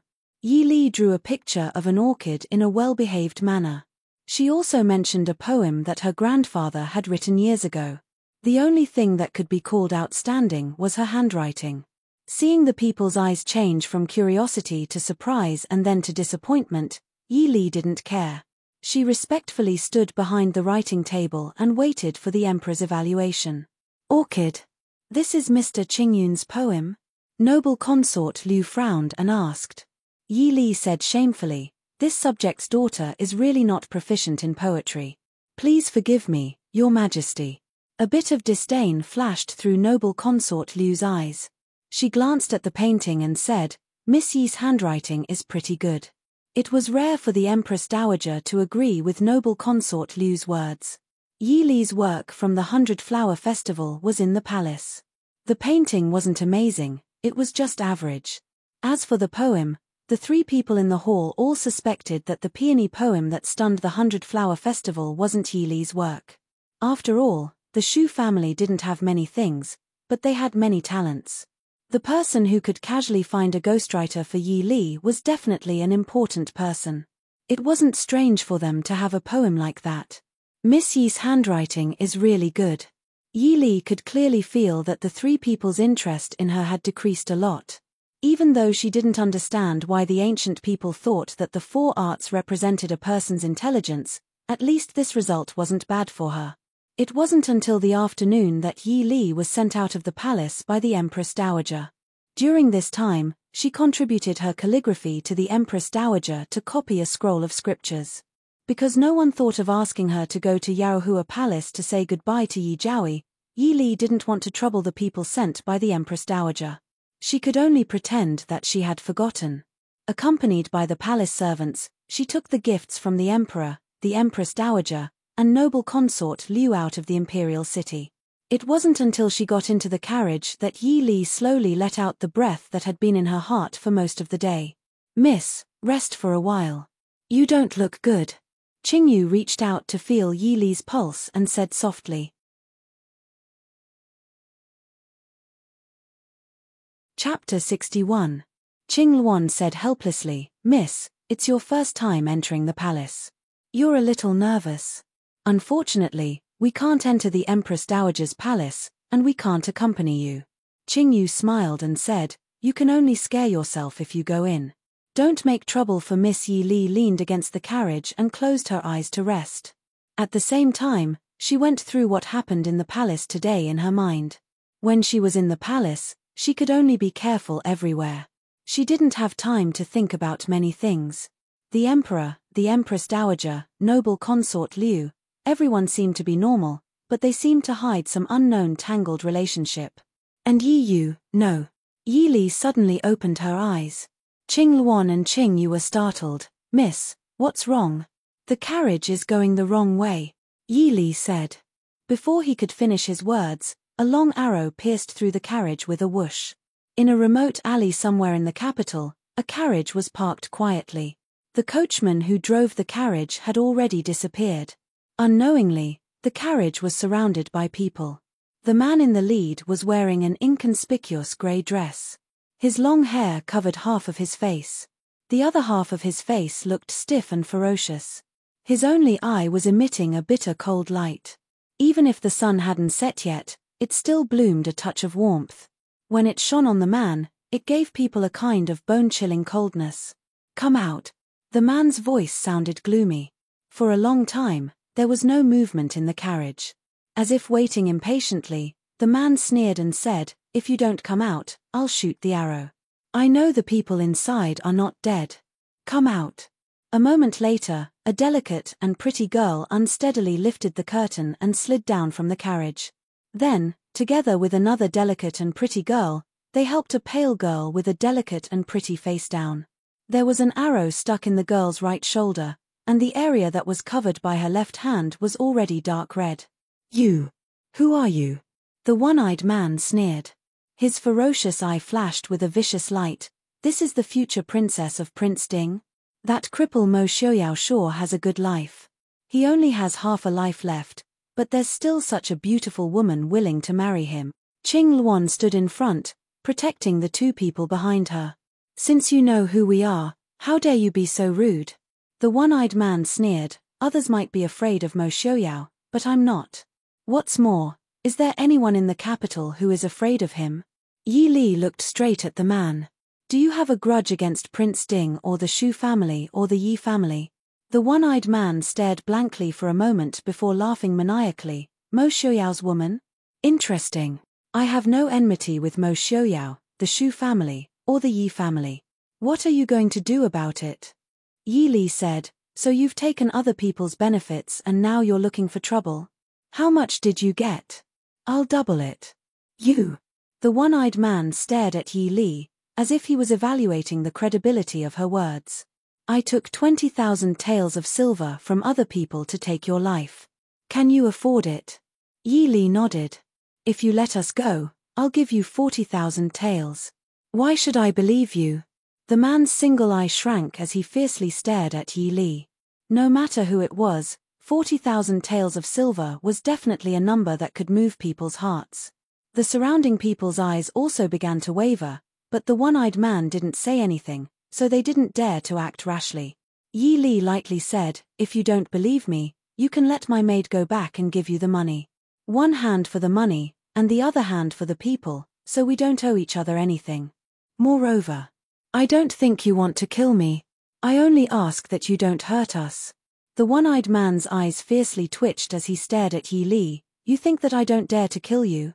If you really want to kill me, just shoot us to death with arrows just now."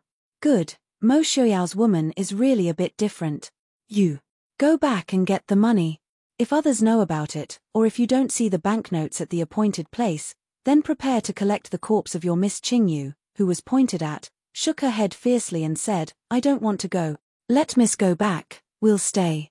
The one-eyed man sneered, "Do you think that I will believe that the lives of two girls are valuable?" Qingyu gritted her teeth and said, "My miss is injured. I know a little about medicine. Let Qing Luan go back. The injury is not serious. If you come quickly, you won't have time to heal your miss. Get lost. Qingyu, you go first." Yi Li softly said. Qingyu bit the corner of her lips and nodded heavily. "Qing Luan, take good care of Miss." Qing Luan nodded and turned around to help Qingyu support Yi Li. Seeing Qingyu stumbling out, the one-eyed man pointed at the two people beside him and said, "Follow that girl and get the banknotes back. As for you, do you want to go by yourself or do I ask someone to invite you to go?" "We'll go by ourselves. They were kidnapped." Yi Li looked at the situation in front of her helplessly. Of course, a group of bandits could kidnap a future princess from the capital. It had to be said that this was also a very magical thing. Moreover, the group of people moved out of the capital at a very fast speed and came to a steep mountain 100 miles away from the capital. Obviously, they were indeed kidnapped by bandits because this was a bandits' village. Perhaps because Yi Li was still worth 40,000 taels of silver, they were not thrown into the gloomy dungeon, but locked in a somewhat simple hut. When the door was closed, Qing Luan hurriedly walked to the door and listened to the movement outside. Then, she walked to Yi Li and whispered, "Miss, we are so far away from the capital, can Qingyu find us?" Yi Li put down the hand that had been pressing on her right shoulder and took the arrow off. The arrow entered from the right side of her chest and went in diagonally. It didn't hurt Yi Li at all. The red blood on her clothes was just the red rouge and a bottle of potion that Qingyu carried with her. He didn't intend to let Qingyu come back at all. He just didn't want to give up the 40,000 taels of silver. Qing Luan was shocked. "Miss, you mean, they planned to kill us after taking the money?" Yi Li nodded and comforted Qing Luan with a smile. "Don't worry, those two people are not Qingyu's opponents. She will be fine." The worry on Qing Luan's face didn't disappear at all. She looked at her miss helplessly. She was not worried about Qingyu. She was worried about how they could get out of danger. Master and eldest young master were comforted by them. Now that Miss was kidnapped by bandits, they could only be helpless. They were really useless. There are too many of them. "It's not your fault." Yi Li smiled and said, "Help me bandage my wound." Qing Luan nodded. She lowered her head and pulled a piece of cloth from the sleeve of the clean inner garment to bandage Yi Li's wound. She asked, "Miss, do you know who wants to harm us? Could it be Madam?" Yi Li shook her head and said, "She is short of money recently. It's unlikely that she would take out 20,000 taels of silver to kidnap me. And it's easy to find out. The most important thing was that the other party obviously didn't mean to kill her. Then, either the other party was not afraid of her revenge, or the other party was someone she would never think of, so there was no way to take revenge. Therefore, it should not be Wang Shi."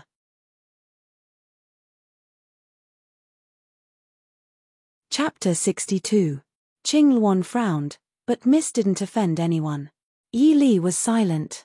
They kidnapped her, but they didn't intend to take her life. Then, once the news of her being kidnapped by bandits spread out, her reputation would be ruined. Marriage. What? Someone doesn't want me and Prince Ding to get married smoothly. Yi Li said faintly. Li Wang.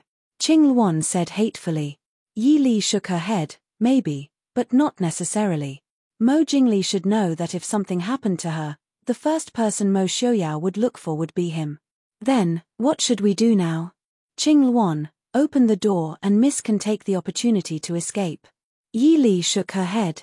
This place was at least 100 li away from the capital. If it was really for her and Prince Ding's marriage as she guessed, then the news of her being kidnapped would have spread out as soon as she left the capital. If she was alone, it might not be difficult to leave this stockade. But even if she went back now, it would be useless. Then, it was better to stay.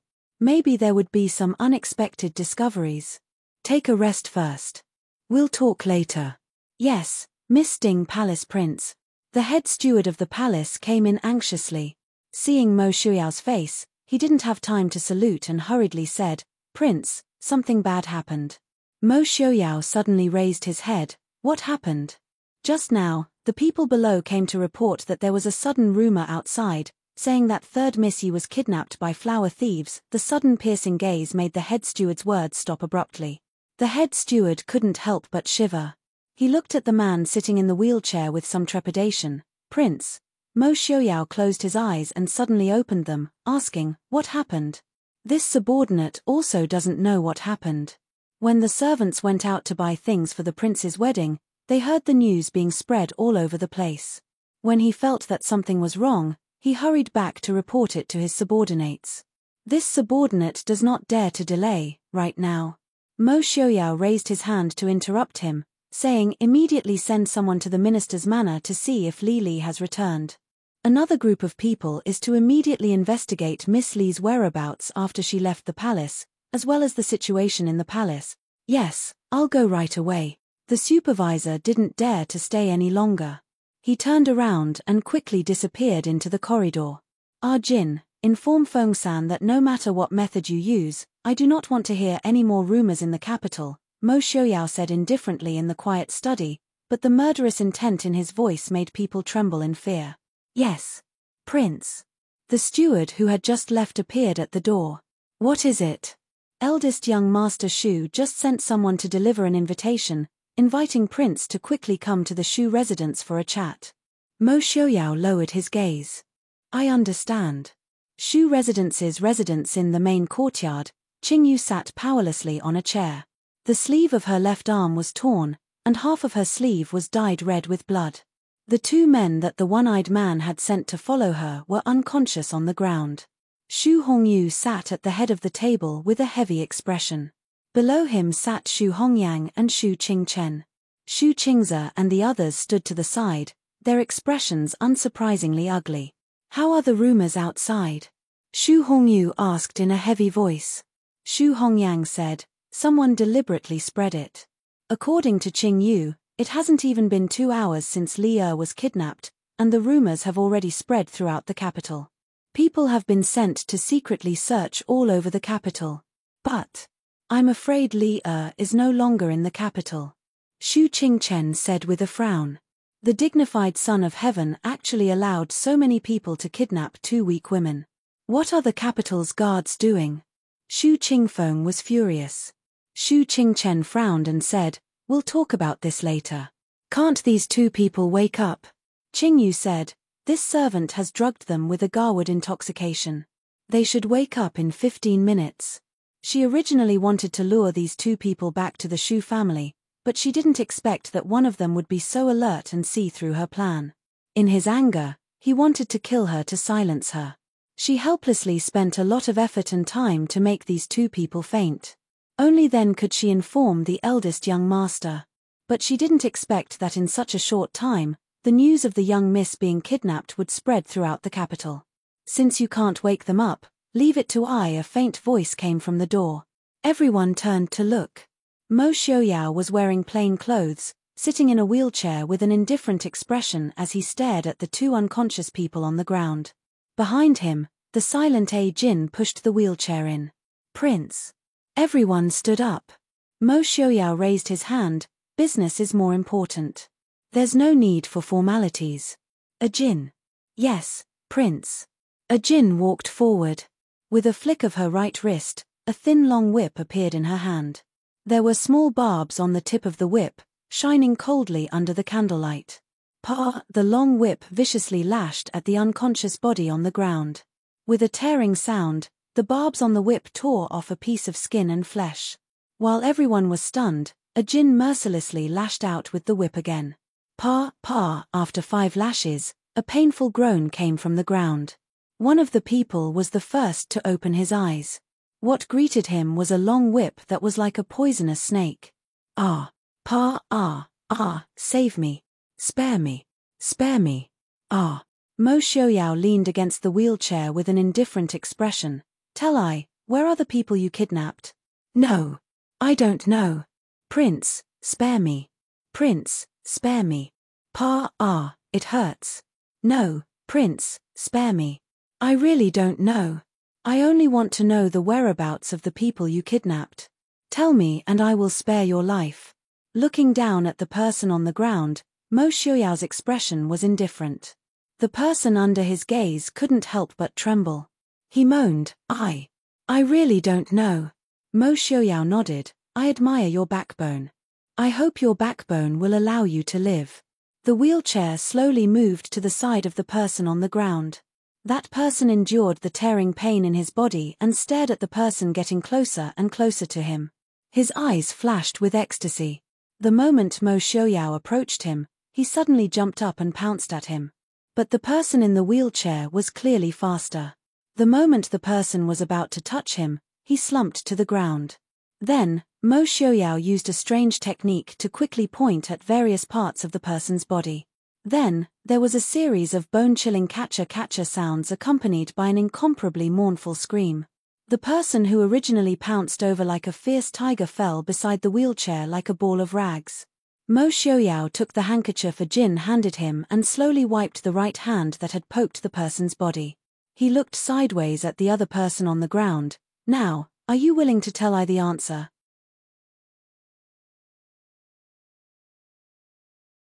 Chapter 63. Everyone's eyes fell on the ragged body on the ground. It was really a ball of rags. The originally tall and slender man curled up into a ball at an extremely strange angle. It was as if all the bones in his body had disappeared in an instant. He was limp and lifeless on the ground. But what was even more frightening was that this person was still alive. The youngest, Xu Qingyang, looked at the scene in front of him and couldn't help but shiver. He hid behind Xu Qingfeng without leaving a trace. Now he didn't feel safe following fourth brother. Among the brothers, third brother's martial arts was the best. The person who was still unconscious began to tremble. Spare me. Prince, spare me. Where is the person you kidnapped? Mo Xiaoyao asked. Not in the capital. Boss left the capital as soon as he caught the person. Where did he go? Woo. I really don't know. Boss said our stronghold was not safe, so he changed the place after doing the last job. I haven't been there. A tall man was so scared that he cried bitterly. Then tell me where you were. Outside the capital. 60 Li Black Cloud Peak. Woo. Prince, spare me. Give them to Feng-san and see if he can get anything out of them. Go and prepare immediately. I want to leave the city. Yes. A Jinn put away the whip and walked out with one person in each hand. The young man's slender and thin body didn't feel the slightest strain carrying 2 strong men twice his size. He walked out as if he was flying. In a simple room, Yi Li and Qing Luan were lying on the bed and sitting on a stool beside the bed with their eyes closed. Although her eyes were closed, Qing Luan's face still had a look of shame and uneasiness. She secretly opened her eyes and glanced at Yi Li, who was sitting on the bed and leaning against the wall. Qing Luan whispered, Miss, lie down and rest for a while. Qing Luan will guard. Yi Li opened her eyes and looked at her. She smiled and said, rest for an hour. Tonight, you must find a way to leave here. Qing Luan suddenly widened her eyes in surprise. How can that be? Miss should be the one to leave first. Qing Luan knows that young Miss is not a weak woman without the strength to truss a chicken. Qing Luan will lead those people away for young Miss. Young Miss will definitely be able to break out by herself. Yi Li shook her head and said, I will be fine even if you go out. If I don't see you, they will definitely kill you. That won't do. I can't leave Miss alone. Qing Luan said stubbornly. Yi Li looked at her firmly. When you go back, you can find someone to save me.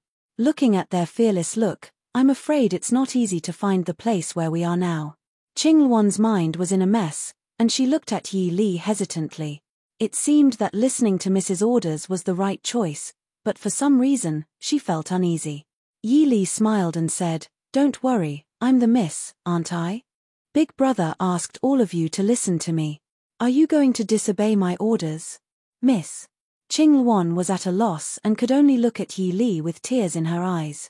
Yi Li looked at her and said softly, "Qingluan, be good. You must leave here tonight.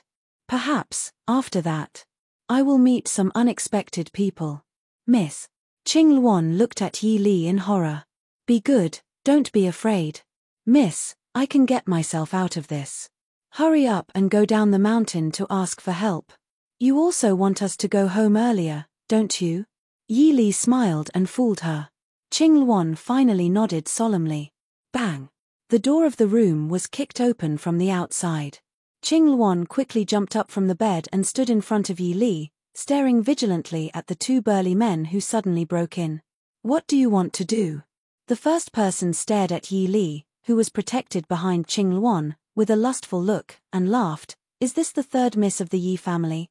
The most talented woman in the capital this year, Prince Ding's fiancée?"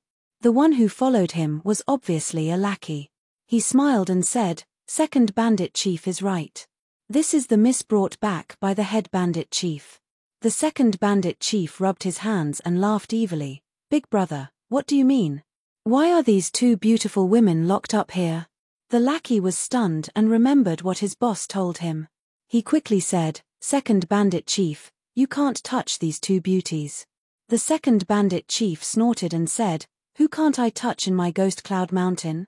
This miss is worth a total of 60,000 taels of silver. The head bandit chief told us, especially Miss Yi, that we can't touch her. 60,000 taels of silver." The second bandit chief's eyes lit up with greed. His gaze fell on Yi Li and then returned to Qingluan. He smiled and said, "Well, for the sake of 60,000 taels of silver, I will let her go first. Then this girl belongs to this fort master.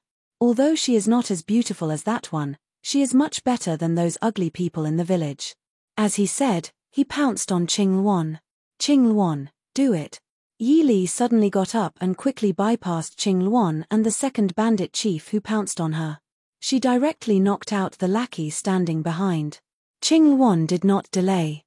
Her seemingly petite body seemed to have infinite strength. She punched the man's abdomen, then nimbly turned over and landed behind him. She raised her hand and chopped the back of his neck. The tall and strong man immediately fell to the ground. He did not even make a sound. Yi Li had quickly closed the door behind her. Miss Yi Li nodded with appreciation. The little girl had good potential. "Okay, don't delay. Do you remember the way down the mountain?" Qingluan roughly recalled and nodded. When they went up the mountain, although the bandits covered their eyes, they ignored that Qingluan was a martial artist and her hearing was extraordinary. Although she could not completely remember, she should still remember the general direction. Yi Li said, "I guess this village is newly built. Whether it's the mechanism or the defense, it won't be too strong. You should be careful. Let's go. Miss, be careful." Yi Li nodded and repeatedly assured him that she would be safe. After sending Qingluan away, she looked back at the two people who were still lying on the ground. She bent over and took out the hairpin on her head and pierced some inconspicuous acupoints on their bodies a few times. Only then did he sit back on the bed and close his eyes to rest. Yi Li sat quietly on the bed, but her ears were focused on listening to the movements outside. The village was quiet at night. Apparently, Qingluan was not discovered by anyone. Yi Li heaved a sigh of relief. Someone who could successfully follow Mr. Feng, you should be trustworthy, right? As long as they were not discovered within an hour was enough for Qingluan to leave this kind of ghost cloud or returning Cloud Mountain. Bang! The simple door was kicked open from the outside again, and the door began to sway with difficulty due to the unbearable weight. The one-eyed man rushed in first. When he saw the people on the ground and Yi Li sitting peacefully on the bed, he was stunned. Unexpectedly, he didn't get angry. Instead, he waved his hand and called for a few people to carry the people on the ground out.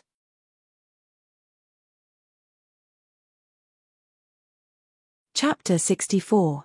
It seems that I still underestimated you. Where's that girl?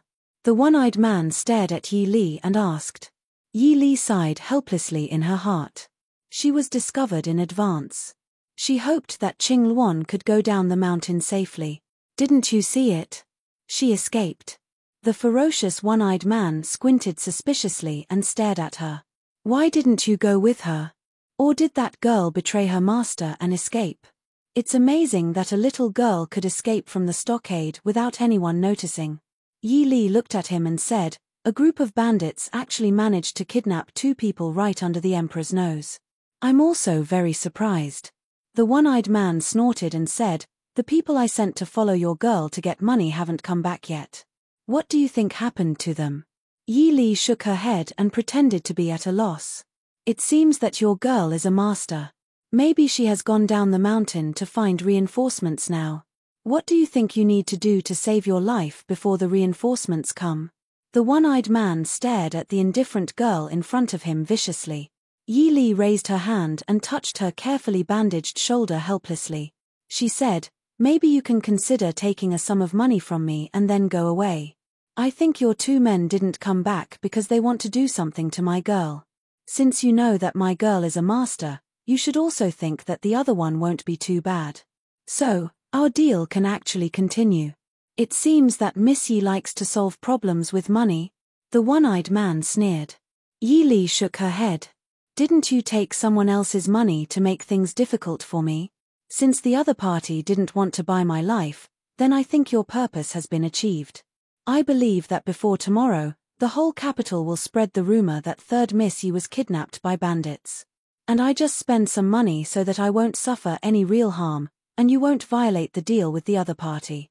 Why not kill 2 birds with 1 stone? It sounds very reasonable. Someone told me that problems that can be solved with money are not problems. This time I won't renege on the debt. I'll give you the money as soon as I'm free. I can even pay the deposit first. Yi Li smiled. What if I don't agree? The one-eyed man narrowed his eyes. Yi Li said indifferently, if I die, the Yi family and Shu family will definitely do their best to encircle and annihilate you. If I was still alive, I would consider using all of my assets, including the Shu family's dowry and the betrothal gifts of Ding Guowang Fu as a bounty. I would offer a bounty all over the world to kill you. I won't take your life. As long as I can see your blade once, I will give you 1,000 taels. How many people do you think will accept it? The one-eyed man's mouth twitched. Very vicious. The premise is that you can find me. Yi Li's smile widened. Someone in the Tianyi pavilion owes me a life. The mocking smile on the one-eyed man's face finally froze completely. The viciousness in his single eye gradually dissipated and was replaced by a sharp edge. Although he still had that terrifying face, in an instant, he gave off the aura of a superior. You are indeed Mo Shuyao's woman. You are indeed extraordinary. Yi Li smiled bitterly. It's just to save my life. Perhaps you are willing to show your true face. To be honest, I don't like to talk to people who wear masks. The one-eyed man stared at her in surprise. You can tell? I thought my disguise technique was good enough to pass off as the real thing. Yi Li said, I'm probably more sensitive to these things. I think there is still a difference between a human skin mask and a real face, isn't there? The one-eyed man rubbed his face in disgust. Time is too tight. It's a defective product that was made in a hurry. Since you know someone wants to ruin your reputation, do you know what the other party wants? Yi Li looked at him. I'd like to hear the details. The one-eyed man walked to the side and sat down. He stared at Yi Li with a teasing gaze. The other party wants to ruin your reputation. Pay attention, they really want to ruin you. Yi Li's eyes turned cold. It's a woman. The one-eyed man raised his eyebrows in surprise. Yi Li frowned. Only women like to use such a vicious method to deal with other women. The one-eyed man shrugged. I definitely won't tell you who the other party is. Aren't you afraid? Yi Li looked at him seriously. She thought for a bit and said, You don't plan on doing that, right? The man nodded and laughed. I have to admit, Mo Shouyao really does have a good eye. At least he's much better than that idiot Mo Jingli. I really don't plan on doing that. After all, I don't plan on angering Mo Xiaoyao for a few thousand taels of silver. You know Mo Xiaoyao. Yi Li pointed out. The one-eyed man didn't deny it. He stood up and said, "We can leave now. Third Miss Yi, let's go get the money I deserve and then send you home. What do you think? I estimate that in another 2 to 4 hours, Mo Xiaoyao should be here. It's not safe here." Yi Li indifferently followed him and stood up. She asked, "What about the people in your stronghold?" The one-eyed man turned around and gave her a twisted smile. "You don't really think that I'm a bandit leader, do you? Don't worry, even though I'm not a bandit leader, but the people in this stronghold are all bandits who do all kinds of evil. They're just unlucky to be caught in Mo Xiaoyao's hands. The original one-eyed leader wasn't killed by you, right?" Yi Li followed the man through the crude houses. Along the way, the bandits who passed by on patrol bowed to the one-eyed man. When they saw Yi Li following behind him, they all revealed a wretched smile. The guards here really aren't that good. No wonder Qing Luan didn't alert the people in the stronghold at all. You actually know about this. They really aren't that good. If it wasn't for my help, these idiots wouldn't have been able to leave the capital and would have been caught. The one-eyed man replied, "That greedy guy is sleeping soundly in his room. He actually wants to monopolize all the bounty. I've always been the one to make money, leaving others with no money to earn. When Mo Xiaoyao comes, I'll use him as a scapegoat. What do you think of this idea?" Yi Li nodded indifferently. She looked at the road in front of her that was getting more and more remote. "We're leaving from here?" The man nodded. "Don't worry, as long as I get the money, I'll definitely send you back to the Yi family unscathed." Just as he was about to raise his hand to fiddle with the mechanism, a strange sound came from the foot of the mountain. Yi Li didn't make a sound, but the one-eyed man's expression immediately changed. He cursed in a low voice, "Damn it! How could he come so fast?" After saying this, he immediately gave up the original road and pulled Yi Li in another direction. "We're not going to take the secret passage?" The man said, "It's not safe to take the secret passage, and it's too circuitous. Maybe we'll be caught in the middle." Listening to the sound that was gradually getting closer, there was still no movement in the stronghold.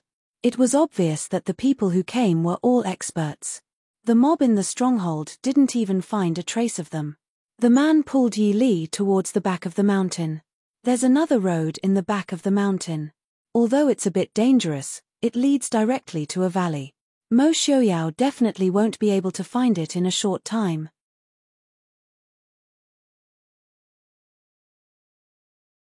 Chapter 65. "But Yi Li said. "Relax, my Qinggong is not bad. I can still go down with you.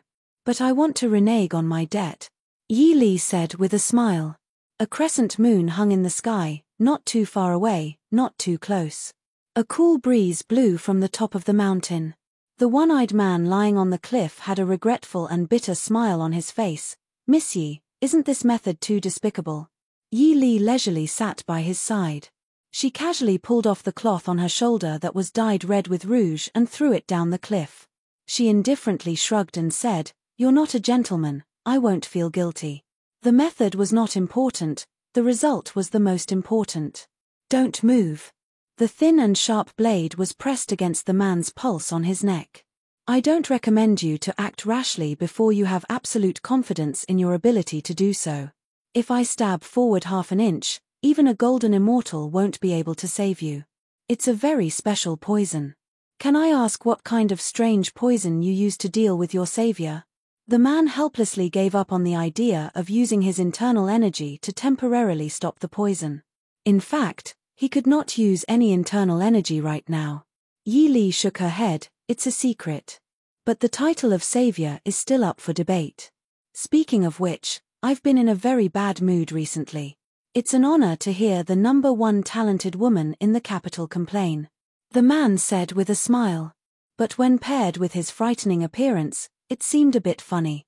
Yi Li frowned and said, "Ever since Prince Ding and I were arranged to be married, it seems like all kinds of trouble have come knocking on our door. Constantly probing, spying, looking for trouble, and of course kidnapping. Since it's so troublesome, why don't you elope with me? What do you think? Yi Li's long eyelashes gently fluttered. I'm not interested in the play between the talented man and the beautiful woman. Moreover, I'm guessing that the play must have forgotten to tell the beautiful woman what to do with her parents, relatives, sisters, and reputation. What are we going to rely on to survive? What if you elope with another beauty? The man looked at her in disappointment. After a while, he said, you think too much. Didn't the drama say that the gifted scholar would definitely become the top scholar in the future? She would be rich and her parents would forgive her relatives would envy her, and her sisters would be jealous of her. Most importantly, in the end, the gifted scholar and the beautiful woman will definitely live happily ever after, right? Yi Li shook her head. In the movie, it only says that this is the end of the drama. Most people imagine that they will grow old together and be in love forever, okay? The man thought about it carefully. There really didn't seem to be any dramas or storybooks where the couple grew old together and had many children and grandchildren. Very well, my lady. What will it take for you to let me go? The man seemed to understand that it was useless to beat around the bush with Yi Li, so he asked directly. Tell me who wants to harm me. Yi Li didn't beat around the bush and asked straightforwardly. What will happen if I don't say anything? The cold blade gently slid across his neck and small bumps appeared on the skin on his neck. Don't worry, I won't stab you with a knife. I will directly push you down. Yi Li looked down at the bottomless valley and smiled. Why don't you just stab me with a knife? The man didn't know whether to laugh or cry. No, I really can't say that. You can say that. I promised someone else. A man's words carry enormous weight. Even if you stab me to death, I won't say anything. The man said firmly. Yi Li looked at him for a while and raised her eyebrows. All right. Since it's like this, then let me see what kind of face is hidden under this mask. Miss Yi, how about you let me go now and I owe you a favor? The man tried to negotiate. This sounds a bit familiar. However, do you think that I would trust someone whose identity I don't even know? Even if you owe me 100 favors, I won't be able to find you. Yi Li held the dagger in one hand and pointed it at the man's neck. Her other hand began to search that twisted and ugly face. Miss Yi, I have 20,000 silver taels on me. Take it and treat it as a way to get over your shock. How about we write off today's matter? Yi Li's hand did not stop as she lightly said, do you think that I'm like you, willing to risk my life for money? If we write it off this time, how would I know if there won't be a next time? The man was silent for a moment before saying, I don't know if there will be a next time, but I can guarantee that I won't make things difficult for Miss Yi. How about it?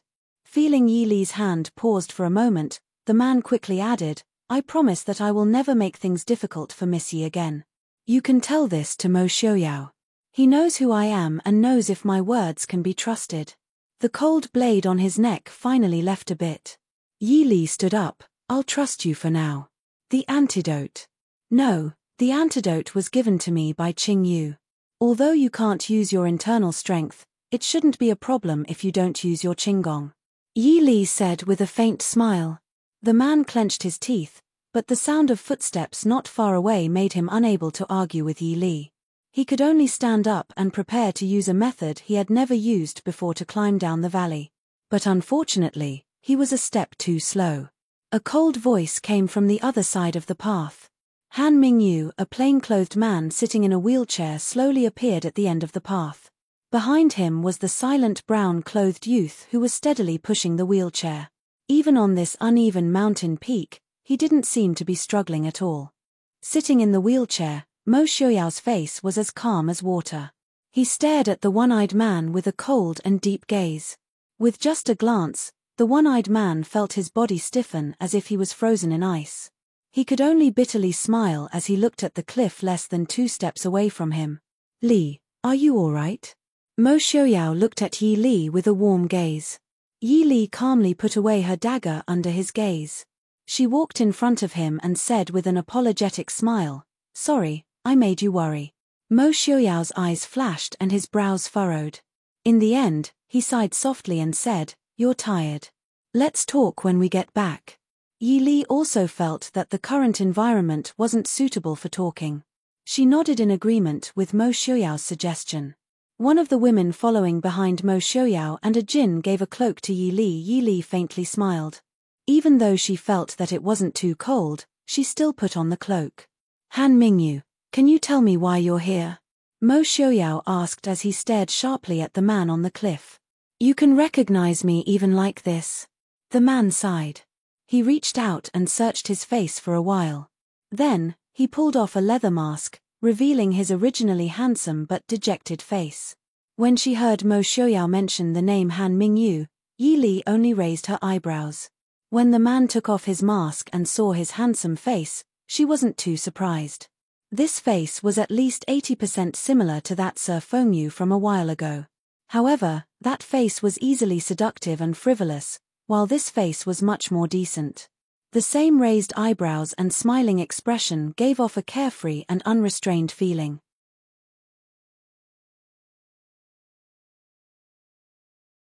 Chapter 66. Haha, Xiuyao, we haven't seen each other in so many years. I didn't expect to see you again under such circumstances. It's really a pity. Even though the handsome man was dressed in the rough clothes of a bandit, he still gave off the impression of a distinguished and elegant young master. However, the slightly fawning expression on his face made people feel slightly uncomfortable. You must have said that I would come all the way here to congratulate you on your wedding. It seems like you still don't welcome old friends. Your congratulations are to kidnap my fiancé? Mo Xiuyao's voice was deep and pleasant. Yi Li, who was standing behind him, unconsciously pulled her cloak closer. It's a misunderstanding. Han Mingyu said helplessly with a bitter expression, I didn't know that the person I was going to kidnap was your fiancé. However, I've already accepted the deal. If I can't complete it, how can I, Han Mingyu, keep my reputation and face? I've already tried my best to minimize the loss. Now, I've completed the deal and your fiancé is safe and sound. Moreover, I've been tricked by her. I'm the one who's losing out, okay? Who paid for it? Mo Xiuyao stared at her and asked. I can't say. Han Mingyu smiled bitterly. Mo Xiuyao sneered, Han Mingyu, as long as there's money, is there anything you don't dare to sell other than your brother? Han Mingyu sighed. The expression on her face became even more bitter. She looked at Mo Xiuyao and said, there's always one or two things that I can't sell no matter what. Moreover, Mingxi was dealt with badly by you this time. Xiuyao, for my sake, can you not pursue the matter this time? I promise there won't be a next time. Mo Xiuyao's expression darkened. Han Mingyu stomped her feet and said, we'll send 10% of the Tianyi Pavilion's profits this year to my sister-in-law. Han Mingyu, you're too nervous. Mo Xiuyao raised his hand and touched the mask on his face. Han Mingyu froze, and a trace of annoyance flashed across her face. How could he forget that Mo Xiuyao knew him too well? If he didn't appear so nervous, it would be difficult for Mo Xiuyao to determine his target. Xiuyao, I'm begging you. After looking deeply at Han Mingyue's pleading face for a while, Mo Xiuyao spat out these two words, scram. In the face of such rude treatment, Han Mingyue's face was filled with joy. I will definitely send an apology gift to sister-in-law's residence within 3 days. Mo Xiuyao's reply was to raise his hand slightly. Black Cloud Cavalry, fire. The people who were originally standing around in a semicircle, wrapped in black clothes and wearing black headscarves, had unknowingly grabbed their bows and arrows. Draw the bow and release the arrow. Han Mingyu could only helplessly fall down the cliff. Mo Xiuyao, you're ruthless. Han Mingyue's pitiful cries disappeared from the cliff. Yi Li blinked and lowered her head to look at Mo Xiuyao. She wasn't sure if Han Mingyu was still hiding his strength. At the very least, even if she was in her best condition, there was no way she would be fine after falling down from here. As if he knew her doubts, Mo Xiuyao explained, Han Mingyu likes to leave a backup plan behind. He definitely has some arrangements below. He won't die from the fall. Yi Li frowned. So her threat to throw him down was not a threat at all. As expected, it was easy to make mistakes if you didn't understand your enemy. Know yourself and know your enemy, and you won't be defeated in 100 battles. The war saint didn't lie to me. Let's go back. Mo Xiaoyao reached out his hand and said softly, "Okay." In the other courtyard of the Shu Fu, she finally managed to get rid of her 2 uncles and 5 cousins with great difficulty. On one hand, Yi Li felt that dealing with so many people at the same time was a bit of a headache. At the same time, she could feel the uncontrollable warmth and joy of being cared for by her family. Mo Xiaoyao sat to the side and silently looked at the young girl sitting across from him. He suddenly found that he didn't understand his fiancée at all. In reality, his fiancée wasn't even 16 yet, but she was unexpectedly strong, decisive and mature. What was he doing when he was 15 or 16? Mo Xiaoyao rarely thought about the past, but looking at the young girl's faint smile in front of him, he felt that it wasn't that painful to think about the past. When he was 15 or 16, he was in the prime of his youth. Riding a horse in the capital, he was frivolous and wanton. Who in the world didn't know that the young master of the Ding King's household was a young hero? Who in the world didn't know that the young general of the Ding King's household had swept through the southern border like a god at a young age? Even on the bloody battlefield, he was still in high spirits, his words and actions unrestrained. But when this young girl was 15 years old, she had already experienced things that most girls would never experience in their lifetime. Losing her mother at a young age, breaking off the engagement, being schemed against by her stepmother, a dismal reputation, a marriage that everyone was afraid of, being plotted against, being kidnapped. But he had never seen her panicked appearance before. Even after encountering this kind of situation today, she didn't cry or get angry after escaping danger. She even smiled and said sorry to him for making him worry. If he was in her position, he definitely wouldn't be able to be this calm at her age. Mo Xiaoyao sighed in his heart. "Li, I'm very sorry about today's matter." After a long time, Mo Xiaoyao said in a soft voice. Yi Li looked up at him and smiled. "This isn't something you can control. I was too careless. But, tomorrow in the capital, I'm afraid it will affect the Ding King's household's reputation." Mo Xiaoyao looked at her, his eyes deep and unfathomable. "I have the final say in the Ding King's household, as long as you don't regret it." Yi Li blinked and instantly understood what he meant. He had the final say in the Ding King's household, so no matter what her reputation became, it wouldn't affect their marriage. Was it like this? Tilting her head to think, Yi Li helplessly smiled and said, "I think if I regret it, I probably won't be able to get married in this lifetime. Then how about, we make do?" Mo Xiaoyao's lips curled into a hard-to-see curve. "That's for the best.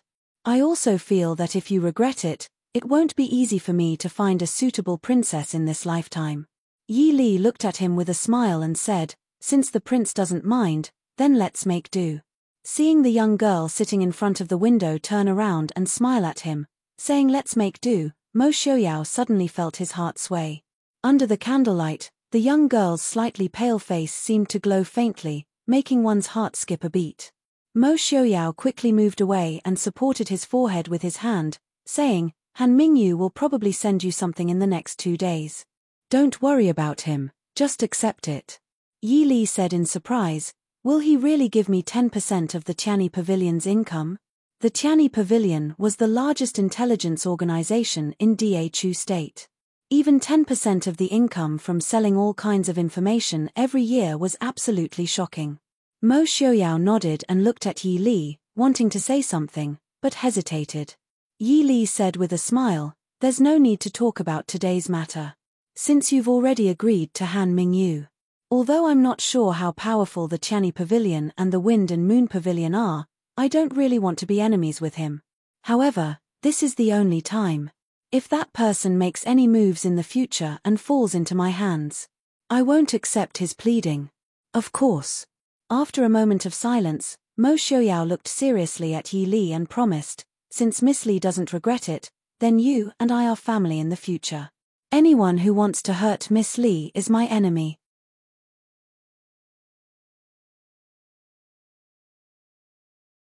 Chapter 67. Yi Li nodded with a smile and did not say anything. The crescent moon outside the window gradually set behind the roof. The young girl raised her head to look at the waning moon in the sky. Her beautiful face was bathed in a layer of quiet light by the moonlight. Behind her, The young man in the wheelchair focused on the young girl's slender figure. His gentle gaze was filled with an inexplicable light.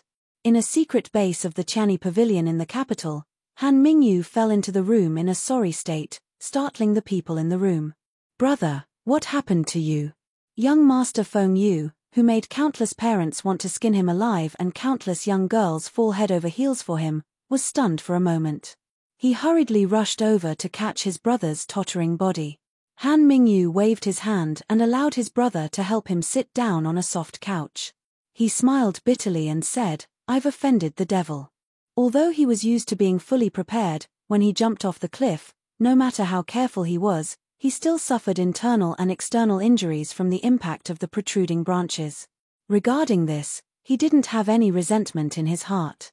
Everyone knew that Mo Xiaoyao had indeed shown mercy. Otherwise, no one in the Black Cloud Cavalry would have missed a person who had lost all his internal energy with their archery skills. "Hey, brother, you've seen third young Mistress Yi?" Han Mingshi asked in surprise as he felt Han Mingyu's pulse. Han Mingyu forced himself to sit up. He looked at his brother and narrowed his eyes. "How did you know? You offended Mo Xiaoyao in the capital this time. Don't tell me it's because of this young Mistress Yi." Han Mingshi rubbed his nose awkwardly and tried to smile apologetically. "Brother, I also fell into Yi Li's hands last time because of the same medicine. I owe her a favor. Can you not cause trouble for her?" Han Mingyu sneered. "You think the Qiani Pavilion owes her a favor?" Han Mingshi lowered his head in shame and counted with his fingers. That woman is very smart. I didn't say anything, but she already guessed the relationship between the Qiani Pavilion and the Wind and Moon Inn. She took my jade pendant. I can't do anything about it. That's my jade pendant. Hand it over. Who knows what kind of trouble it will cause if it's on you." Han Mingyu stretched out her hand. Han Mingshi did not dare to disobey and obediently handed over the jade pendant. Anyway, he had no interest in the Wind and Moon Pavilion or the Qiani Pavilion. He only took his brother's jade pendant for fun. "Brother, are you seriously injured? I'll call the doctor." Seeing her usually frivolous brother's face filled with worry, Han Mingyu's expression softened a little. She said softly, "It's nothing serious. It's just that I can't use my internal energy. There's no need to call a doctor. Are there any guests?" Han Mingshi's face sank. She wasn't sure if Han Mingyu was still hiding his strength. At the very least, even if she was in her best condition, there was no way she would be fine after falling down from here. As if he knew her doubts, Mo Xiaoyao explained, "Han Mingyu likes to leave a backup plan behind. He definitely has some arrangements below. He won't die from the fall." Yi Li frowned. So her threat to throw him down was not a threat at all. As expected, it was easy to make mistakes if you didn't understand your enemy. Know yourself and know your enemy, and you won't be defeated in 100 battles. "The war saint didn't lie to me. Let's go back." Mo Xiaoyao reached out his hand and said softly, "Okay." In the other courtyard of the Shu Fu, she finally managed to get rid of her 2 uncles and 5 cousins with great difficulty.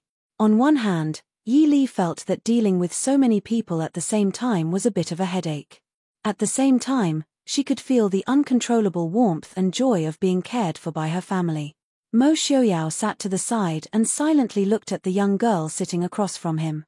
He suddenly found that he didn't understand his fiancée at all. In reality, his fiancée wasn't even 16 yet, but she was unexpectedly strong, decisive and mature. What was he doing when he was 15 or 16? Mo Xiaoyao rarely thought about the past, but looking at the young girl's faint smile in front of him, he felt that it wasn't that painful to think about the past. When he was 15 or 16, he was in the prime of his youth.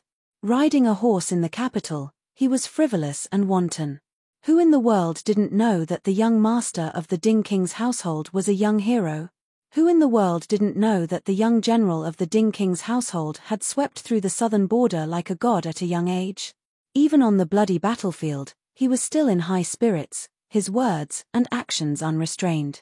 But when this young girl was 15 years old, she had already experienced things that most girls would never experience in their lifetime.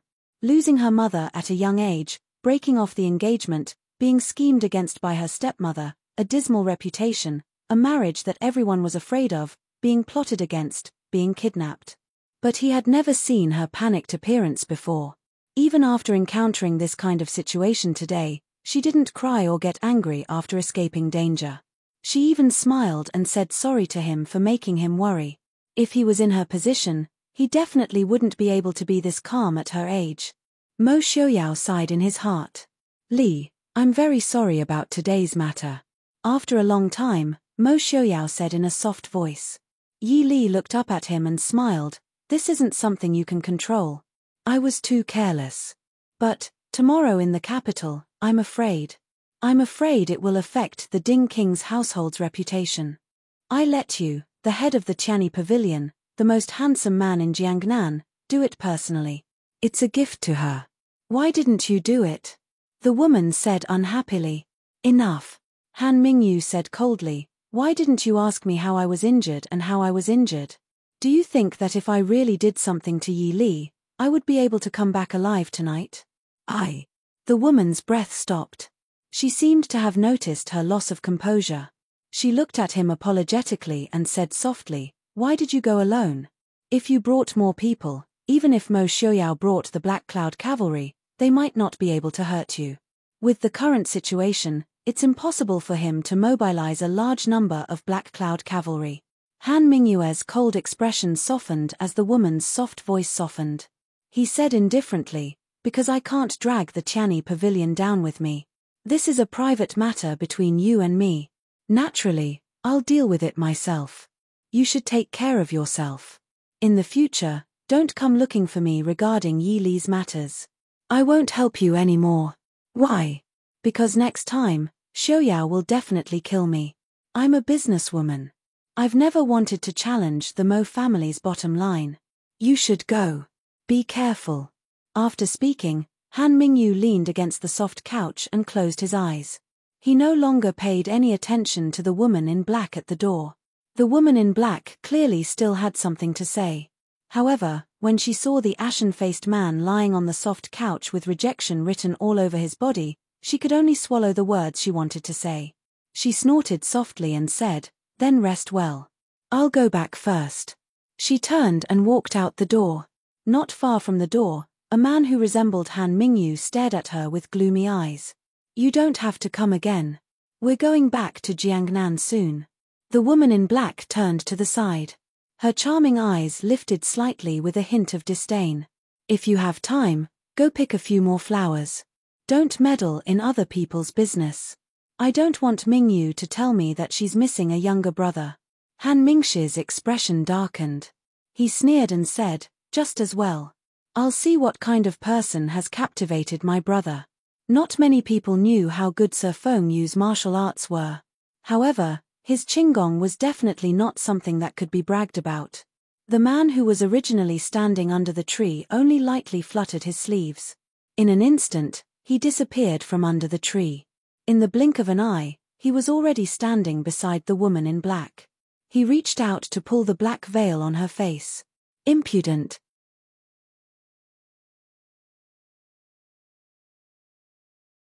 Chapter 68. Ming Shi, stop.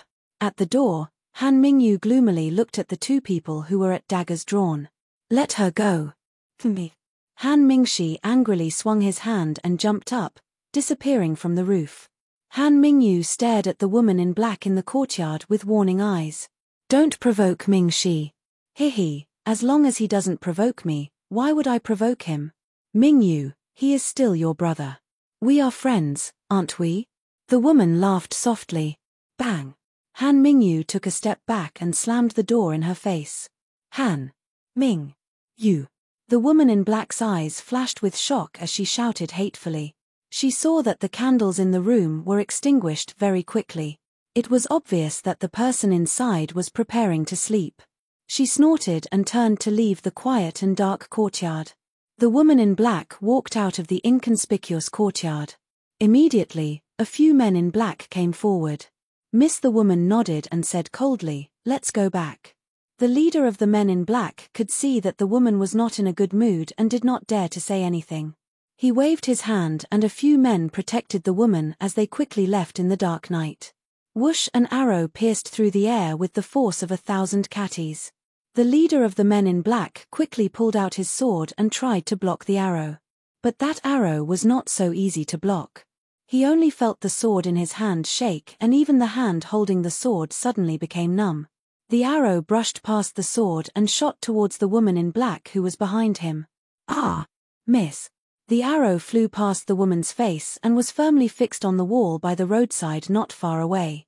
The woman in black looked back at the arrow that was deeply embedded in the wall. Her body went soft and she almost fell. Just a little more and that arrow would have destroyed her face even if it did not pierce through her head. The people around her hurriedly went over to support her, but the woman waved her hand to shake them off.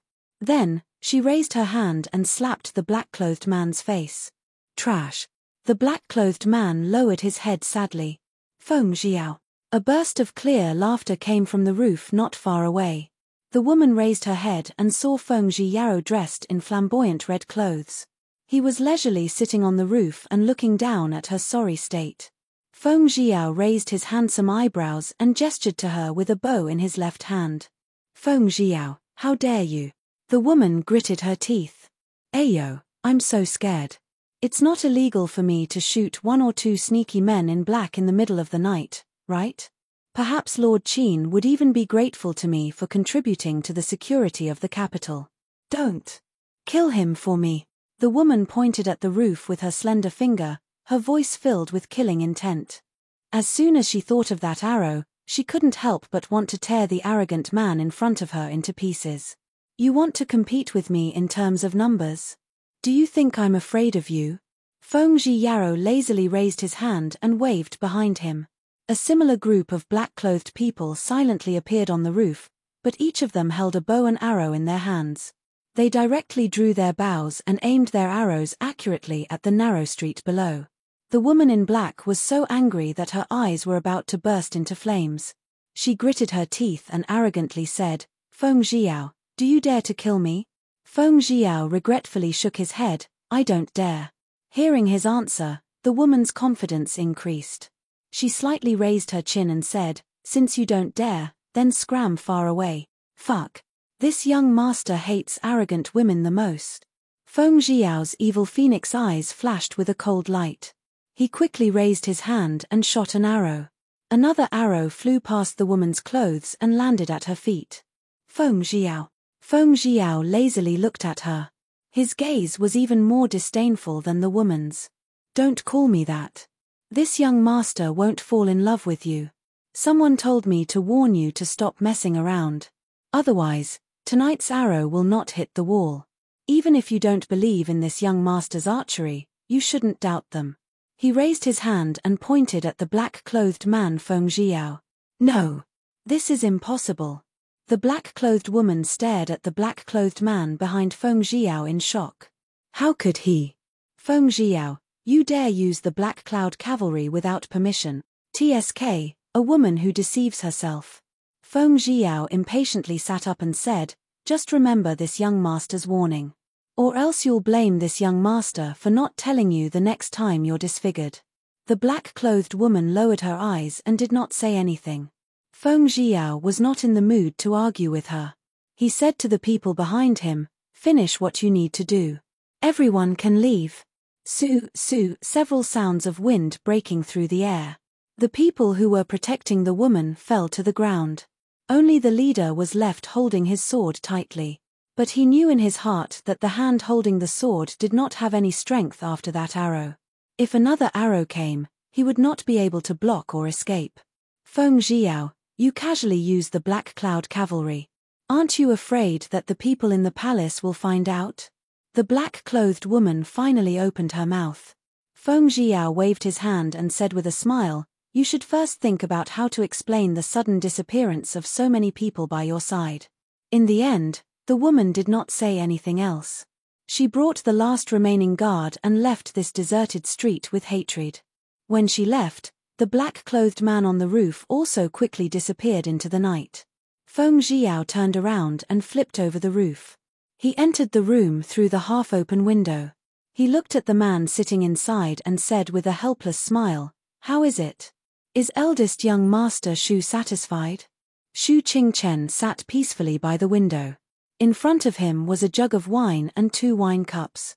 He raised his hand and poured the 2 cups of wine. Putting down the jug, he raised his head and smiled at Feng Jiao. Thank the prince for me.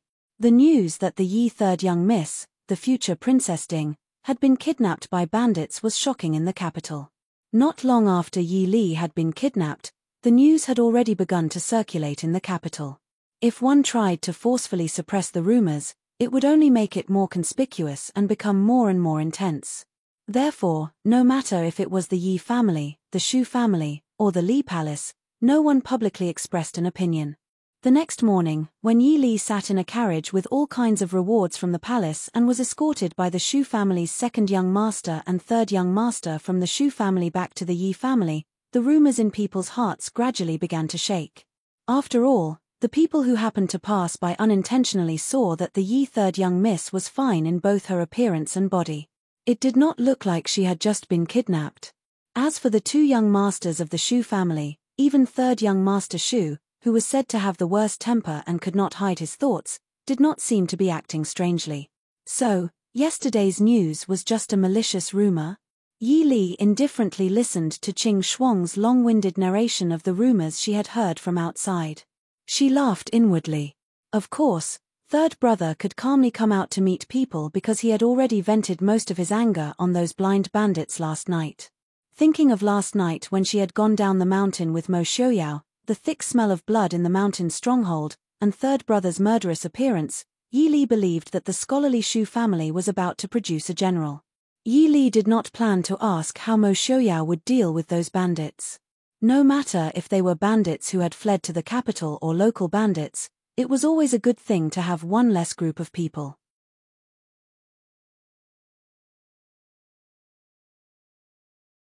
Chapter 69. 3rd Miss Yi. A clear male voice came from outside the window. Qing Luan immediately pulled out her sword and pointed at the young man who suddenly appeared outside the window.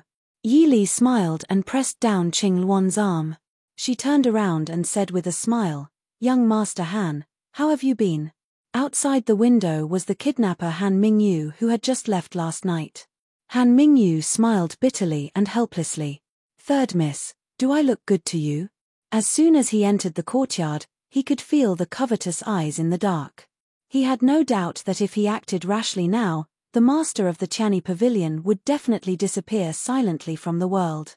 Taking out a wooden carving box from her sleeve and putting it on the windowsill, Han Mingyu said, "This is for 3rd Miss to get over the shock. It's also a wedding gift to congratulate 3rd Miss and Shouyao. I don't know if I can make it in time to drink a cup of wedding wine." Yi Li nodded.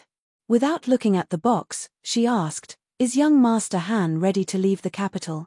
Han Mingyu smiled and said, "I've been frightened a lot recently. Staying in Jiangnan makes me feel more at ease. I welcome Miss Yi and Shouyao to come to Jiangnan together when you have time. At that time, I will definitely do my best as a host." Yi Li smiled and said, "Young Master Han's words make us a little ashamed." Han Mingyu raised her eyebrows and said, "Then, the previous misunderstanding is written off." Yi Li's eyes turned slightly and said with a smile, "The misunderstanding between you and me is written off. As for the misunderstanding between you and Mo Shouyao, it's your own business." Han Mingyu was a little disappointed, but she also knew that she was forcing Yi Li. She also appreciated that Yi Li knew how to behave appropriately. She no longer delayed and said, "Now, I'll take my leave. Take care. I won't see you off."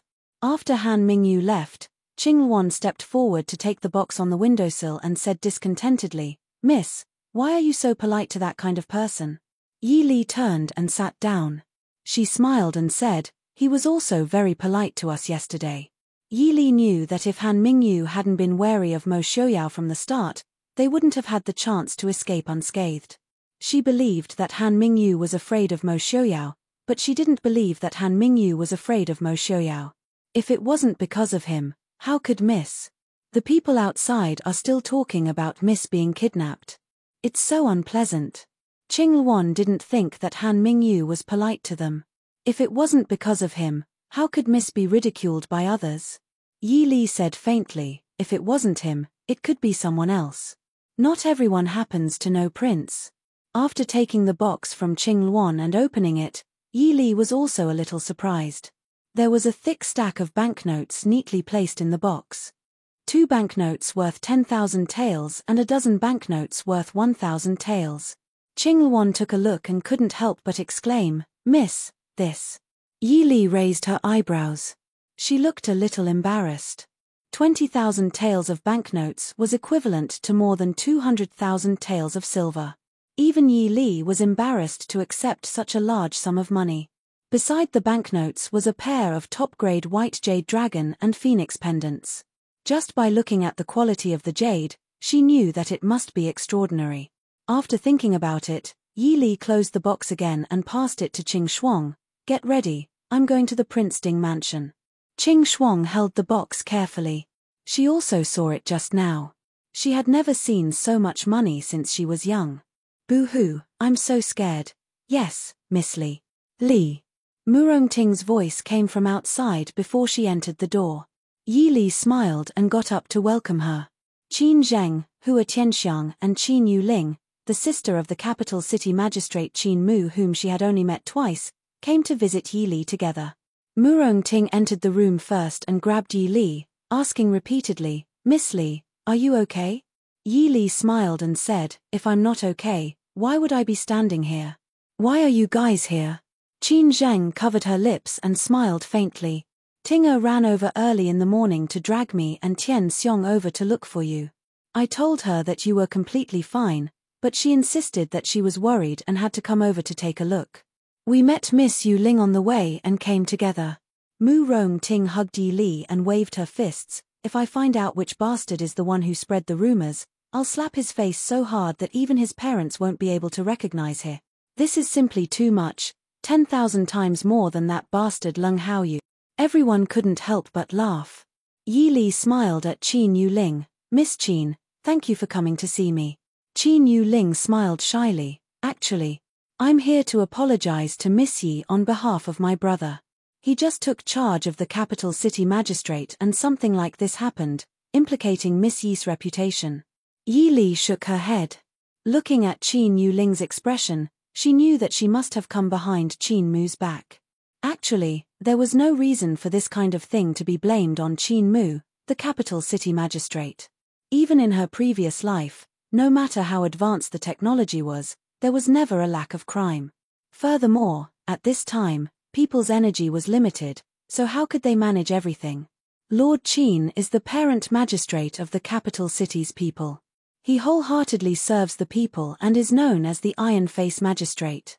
It's just some rumors, Miss Qin doesn't have to care about it. Rumors stop with the wise. If you ignore them, those people will find it boring and naturally won't spread it again." Hearing Yi Li's words, Qin Yuling also let out a sigh of relief. She and her brother relied on each other for survival since young. Although her brother didn't say it, she knew that this matter involved Ding King's manor, Minister's manor, and Shu family. Her brother was only a third-ranking magistrate and Qin family didn't have any backing.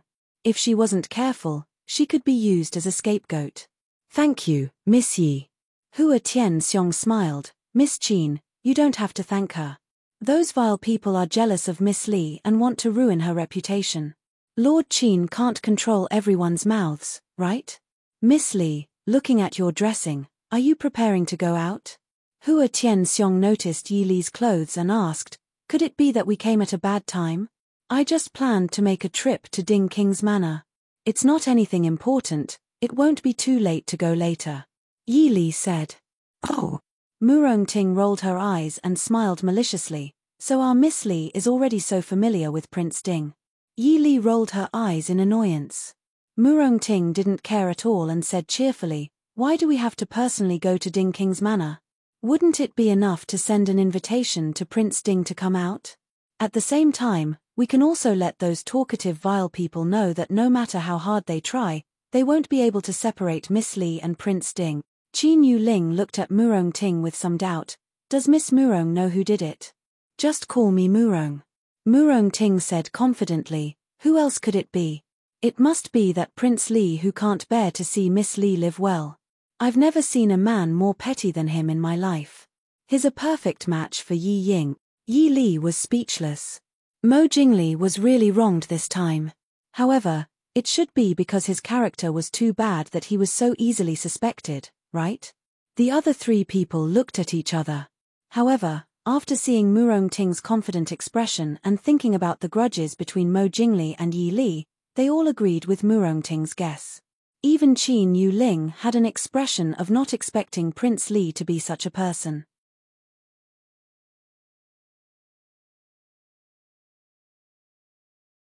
Chapter 70. Prince Li's temper was not good. This was not a secret among the nobles in the capital.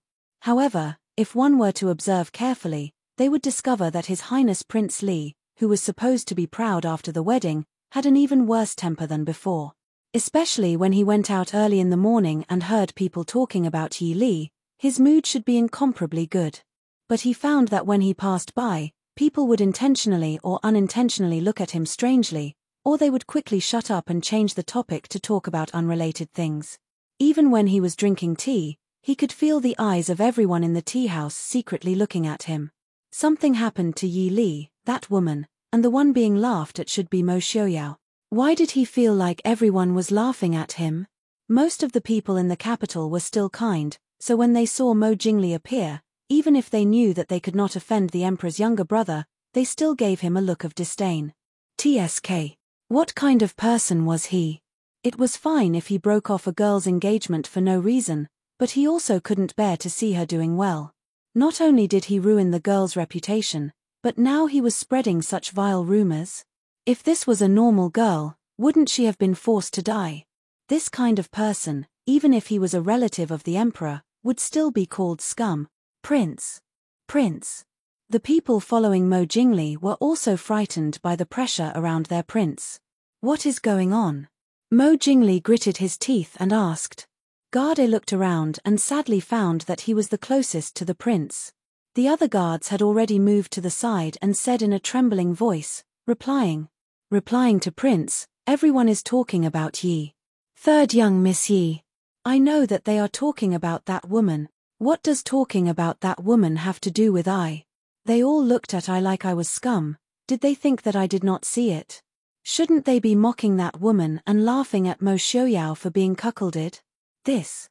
Someone said that Prince, you can't bear to see third young Miss Yi and hate that third young Miss Yi is about to happily join the Ding Palace and was rude to you at Chuseong Pavilion before, so you deliberately spread rumors. Cough cough, to destroy third young Miss Yi's reputation. Imperial bodyguard A, who intended to use his fastest speed to make things clear, had his face flushed red. Before he could finish his words, he looked at his prince in horror as he crushed the folding fan in his hand into pieces. What did you say? Mo Jingli's body was emitting waves of yin energy.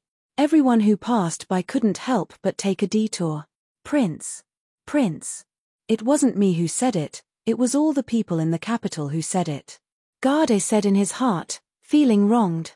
In short, Li Palace's reputation had reached a new low after the prince seduced his fiancée's younger sister and bought things without paying. Li, Zheng come up quickly. There's no one upstairs, let's sit outside. A clear female voice rescued the almost frozen imperial bodyguard A. When he saw his prince's gaze quickly turn to the staircase, the imperial bodyguard quickly curled himself into a ball and hid in a safe place. Mu Rongting, wearing a delicate and beautiful red dress, took the lead to walk up to the second floor. She even turned around and waved to her friends behind her. The child who was leading the way in front of her simply wanted to cry. Miss Mu Rongting, it's not that there's no one upstairs. We are here in one of the best tea houses in the capital. It's that everyone was scared away by Prince Li Yi. When she turned around, Mu Rongting saw Mo Jingli, whose face was as black as ink. She couldn't help but look back and consider whether to change to another tea house. But at this moment, Hua Tianxiong and the others also walked up. Thus, the group of 5 girls helplessly stared at each other. Yi Li was even more helpless. She even suspected that she really had some ill-fated relationship with Mo Jingli in her previous life. No matter where she went, it seemed that as long as she went out, she would run into him. Yi Li didn't know. Actually, this wasn't too strange. Because even though the capital was the most prosperous city in the Dachu state, It wasn't that big compared to the big cities in her memory. And the nobles couldn't go to the same place as the commoners. Basically, they could only go to a few places. So, unless it was someone like Yi Li who didn't go out much, or someone like Mu Rongting who often ran around, they would basically only go to a tea house where they knew each other. Mr. Li. Mu Rongting looked at Yi Li apologetically. She really didn't think that the newly married Prince Li would come to a tea house to drink tea alone in the middle of the day instead of accompanying his wife at home. It's all right, let's just stay here. Yi Li also knew that she couldn't blame Mu Rongting. Besides, she didn't have any intention of avoiding Mo Jingli. They were all in the same capital. They were all from noble families and were even relatives. Where could she avoid him? Indifferently nodding at Mo Jingli, Yi Li pulled Qin Zheng and Qin Yuling to a relatively quiet corner. Mu Rongting stuck out her tongue. She pulled Hua Tianxiong and hurriedly followed. Sai, do you think Prince Ding will come or not? Mu Rongting asked in a low voice. She didn't grow up in the capital, so she wasn't familiar with Prince Ding. Hua Tianxiong was full of confidence. She nodded and said, "Don't worry, my grandfather said that Prince Ding is a pretty good person. Since he received the invitation, he will definitely come." Qin Yuling said in a low voice, "Then let's leave early. Let's not disturb Mr. Li and Prince Ding's conversation." Mu Rongting giggled and said, "It's still early. We came out early. Prince Ding definitely hasn't come out yet. It won't be too late for us to change places when he comes. Haha, did you see the expressions of those people downstairs just now? They became very strange when they saw us come in. I was afraid that their eyeballs would fall into their teacups." Hua Tianxiong snorted and said, "Those people probably thought that Mr. Li was hiding at home crying. Of course they would be startled when they saw us suddenly appear." Qin Zheng covered her mouth and laughed. "I've also never seen so many people stunned at the same time. This is the first time in my life that I've been the center of attention." Yi Li looked at her friends chattering about how they felt when they went out today. She could only shake her head in amusement. In fact, the rumors didn't seem to be as fierce as she had expected. Mo Xiaoyao and her uncle must have done something in secret. At the very least, most people looked at her with surprise or sympathy. It wasn't the disdain and contempt that she had thought would appear. It seemed that most people didn't believe that she had been kidnapped. Yi Li and the others sat in a relatively remote corner, chatting among themselves. Mo Jingli sat alone by the window, drinking tea like it was wine with a calm face. Because he was far away, he couldn't hear what they were talking about. However, he could still feel that they were in a good mood. It seemed that they weren't affected by the rumors at all. Mo Jingli couldn't help but gnash his teeth. It was clearly Yi Li who had gotten into trouble, but Yi Li herself acted as if nothing had happened. Instead, he had to take the blame. However, if he had to rush over and argue with Yi Li, even Mo Jingli felt that he couldn't bring himself to do it. Thus, he could only let the cold wind around him scare away the surrounding guests and continue to drink tea.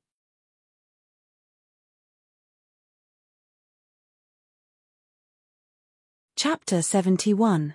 Aya, Li Li. Prince Ding is here. Just as they were feeling depressed, they heard Mu Rongting's loud voice not far behind them. Everyone on the second floor could hear it. Everyone looked up and saw Mu Rongting excitedly lying on the windowsill and looking down. Qin Zheng helplessly pulled her down and turned to Yi Li with a smile.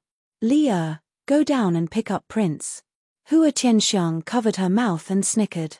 She waved her hand and teased, "It doesn't matter if he doesn't come back. We will go shopping after eating the snacks. Anyway, there is no extra seat for Prince Ding." Hearing this, the few remaining guests on the second floor began to regret choosing to sit closer to the inside because they were afraid of Prince Li's cold air. Now, they could only perk up their ears and try their best to listen to the girls at the table in the corner. Yi Li saw this and couldn't help but laugh. Gossiping was indeed an indispensable nature for people of the same era. Under the direct and obscure gazes of the crowd, Yi Li got up and walked downstairs. When she passed by Mo Jingli's table, she could clearly feel Mo Jingli's fierce glare.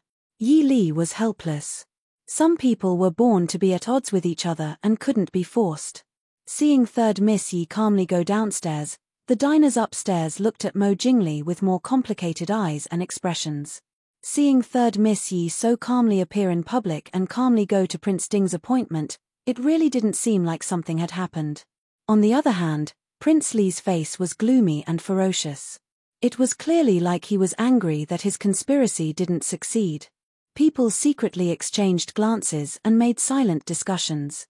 Mo Jingli finally seemed to be unable to bear this strange atmosphere. He put the teacup back on the table heavily, stood up, and looked through the half-open window at the street downstairs. He turned around and went downstairs with a sullen face. The moment Yi Li came down from upstairs, the entire lobby instantly quieted down.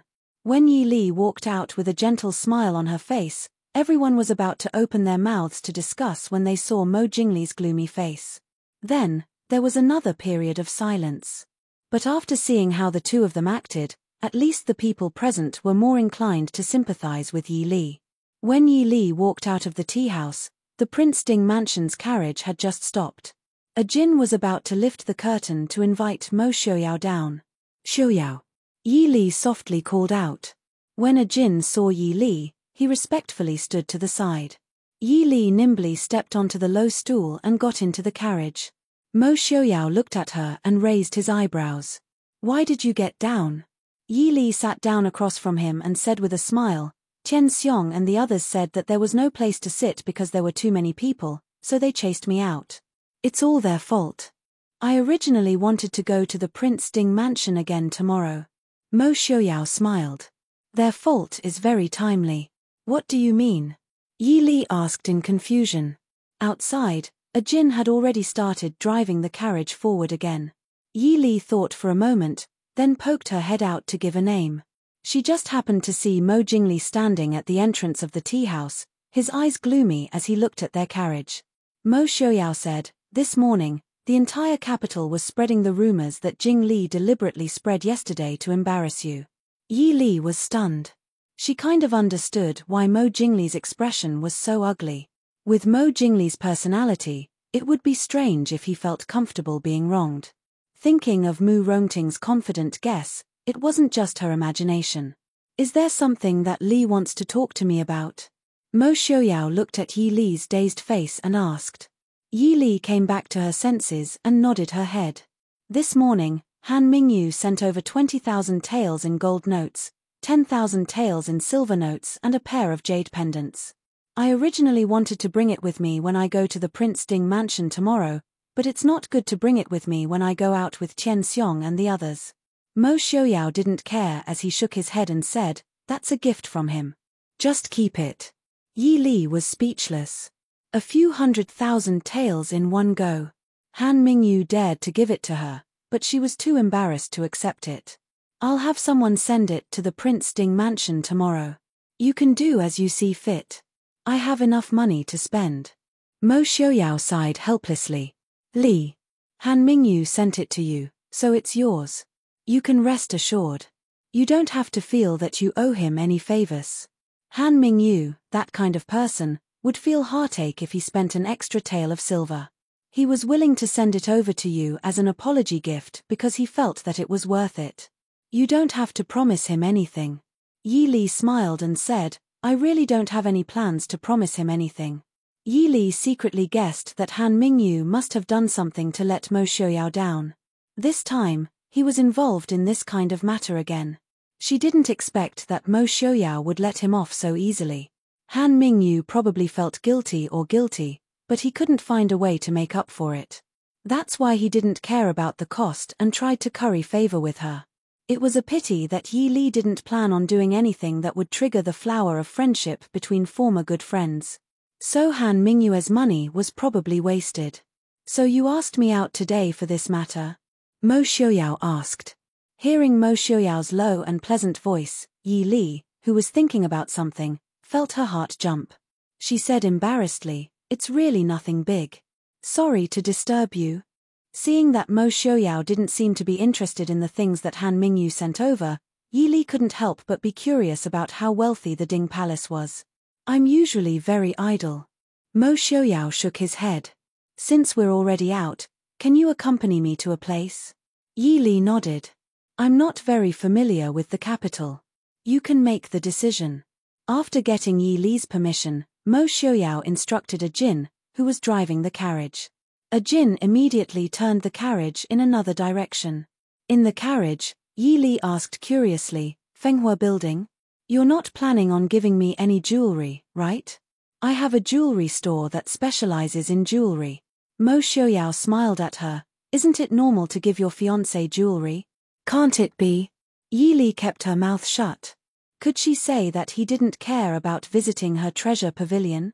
Fertile water doesn't flow into 10,000 fields. Even if she hadn't been in a relationship before, she knew that these words would spoil the mood. But, was Mo Xiaoyao trying to curry favor with her? Yi Li felt a strange irritation in her heart. But looking at Mo Xiaoyao's gentle and calm expression, she couldn't tell what he was thinking. Yi Li could only helplessly give up. Wasn't it a happy thing to have a man who wasn't hateful and was her future husband giving her jewelry to curry favor with her?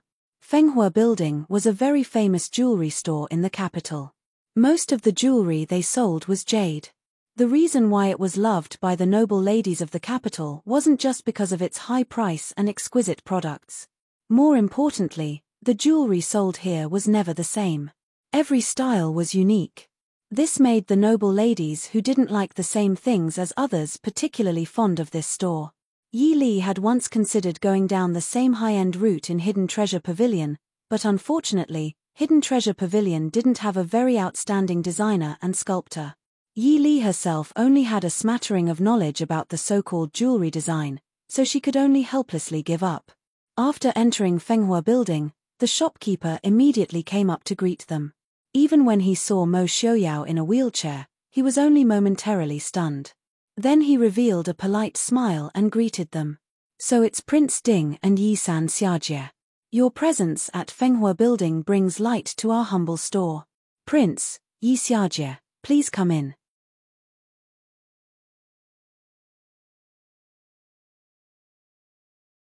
Chapter 72. Ushering the two in, there was immediately a young girl with delicate features who served fragrant tea for the spring. Yi Li smiled slightly as she drank the tea. She examined the elegant and comfortable decorations in the room and couldn't help but sigh. This was truly the luxury of a distinguished guest. No wonder Fenghua Tower was the favorite place for the nobles in Jing to visit. Just because of this attentive service, they were afraid they wouldn't be able to earn the customers' money. Perhaps because of Mo Xiaoyao's status, the shopkeeper personally stood in front of them to serve them. Does Prince want to choose accessories for Yi San Xiajie? This seems to be Yi San Xiajie's first time visiting this little shop. What kind of accessories do you like? Yi Li looked at Mo Xiaoyao. Mo Xiaoyao drank the tea and said in a light voice, "First pick a few good ones and bring them over for me to see." The shopkeeper made a sound of acknowledgement and turned to personally pick up the items. Yi Li asked in confusion, "We're really here to buy accessories?" Mo Xiaoyao smiled and said, "Li, you're thinking too much. Since we're out here, what's wrong with buying a few pieces that you like?" Yi Li asked suspiciously, "Is my usual appearance embarrassing you?" Thinking about it, it wasn't impossible. Yi Li's jewelry wasn't little. It had all been left behind by Shusha when she was alive. However, Yi Li didn't like being burdened, so her appearance, especially her hair accessories, was maintained at a level that wouldn't be disrespectful. She couldn't accept being dressed extravagantly. With the status of the Ding Wang Fu, if the future Wang Fei dressed too plainly, it was possible that she would feel embarrassed. Mo Xiaoyao helplessly shook his head. He looked seriously at Yi Li and said, "If you really have a head full of pearls, then I won't be able to stand it. In reality, I didn't know where to go, so I brought you here to see." Feng Jiao said that the jewelry here isn't bad. Yi Li looked suspiciously at him, trying to find a trace of discomfort on his face.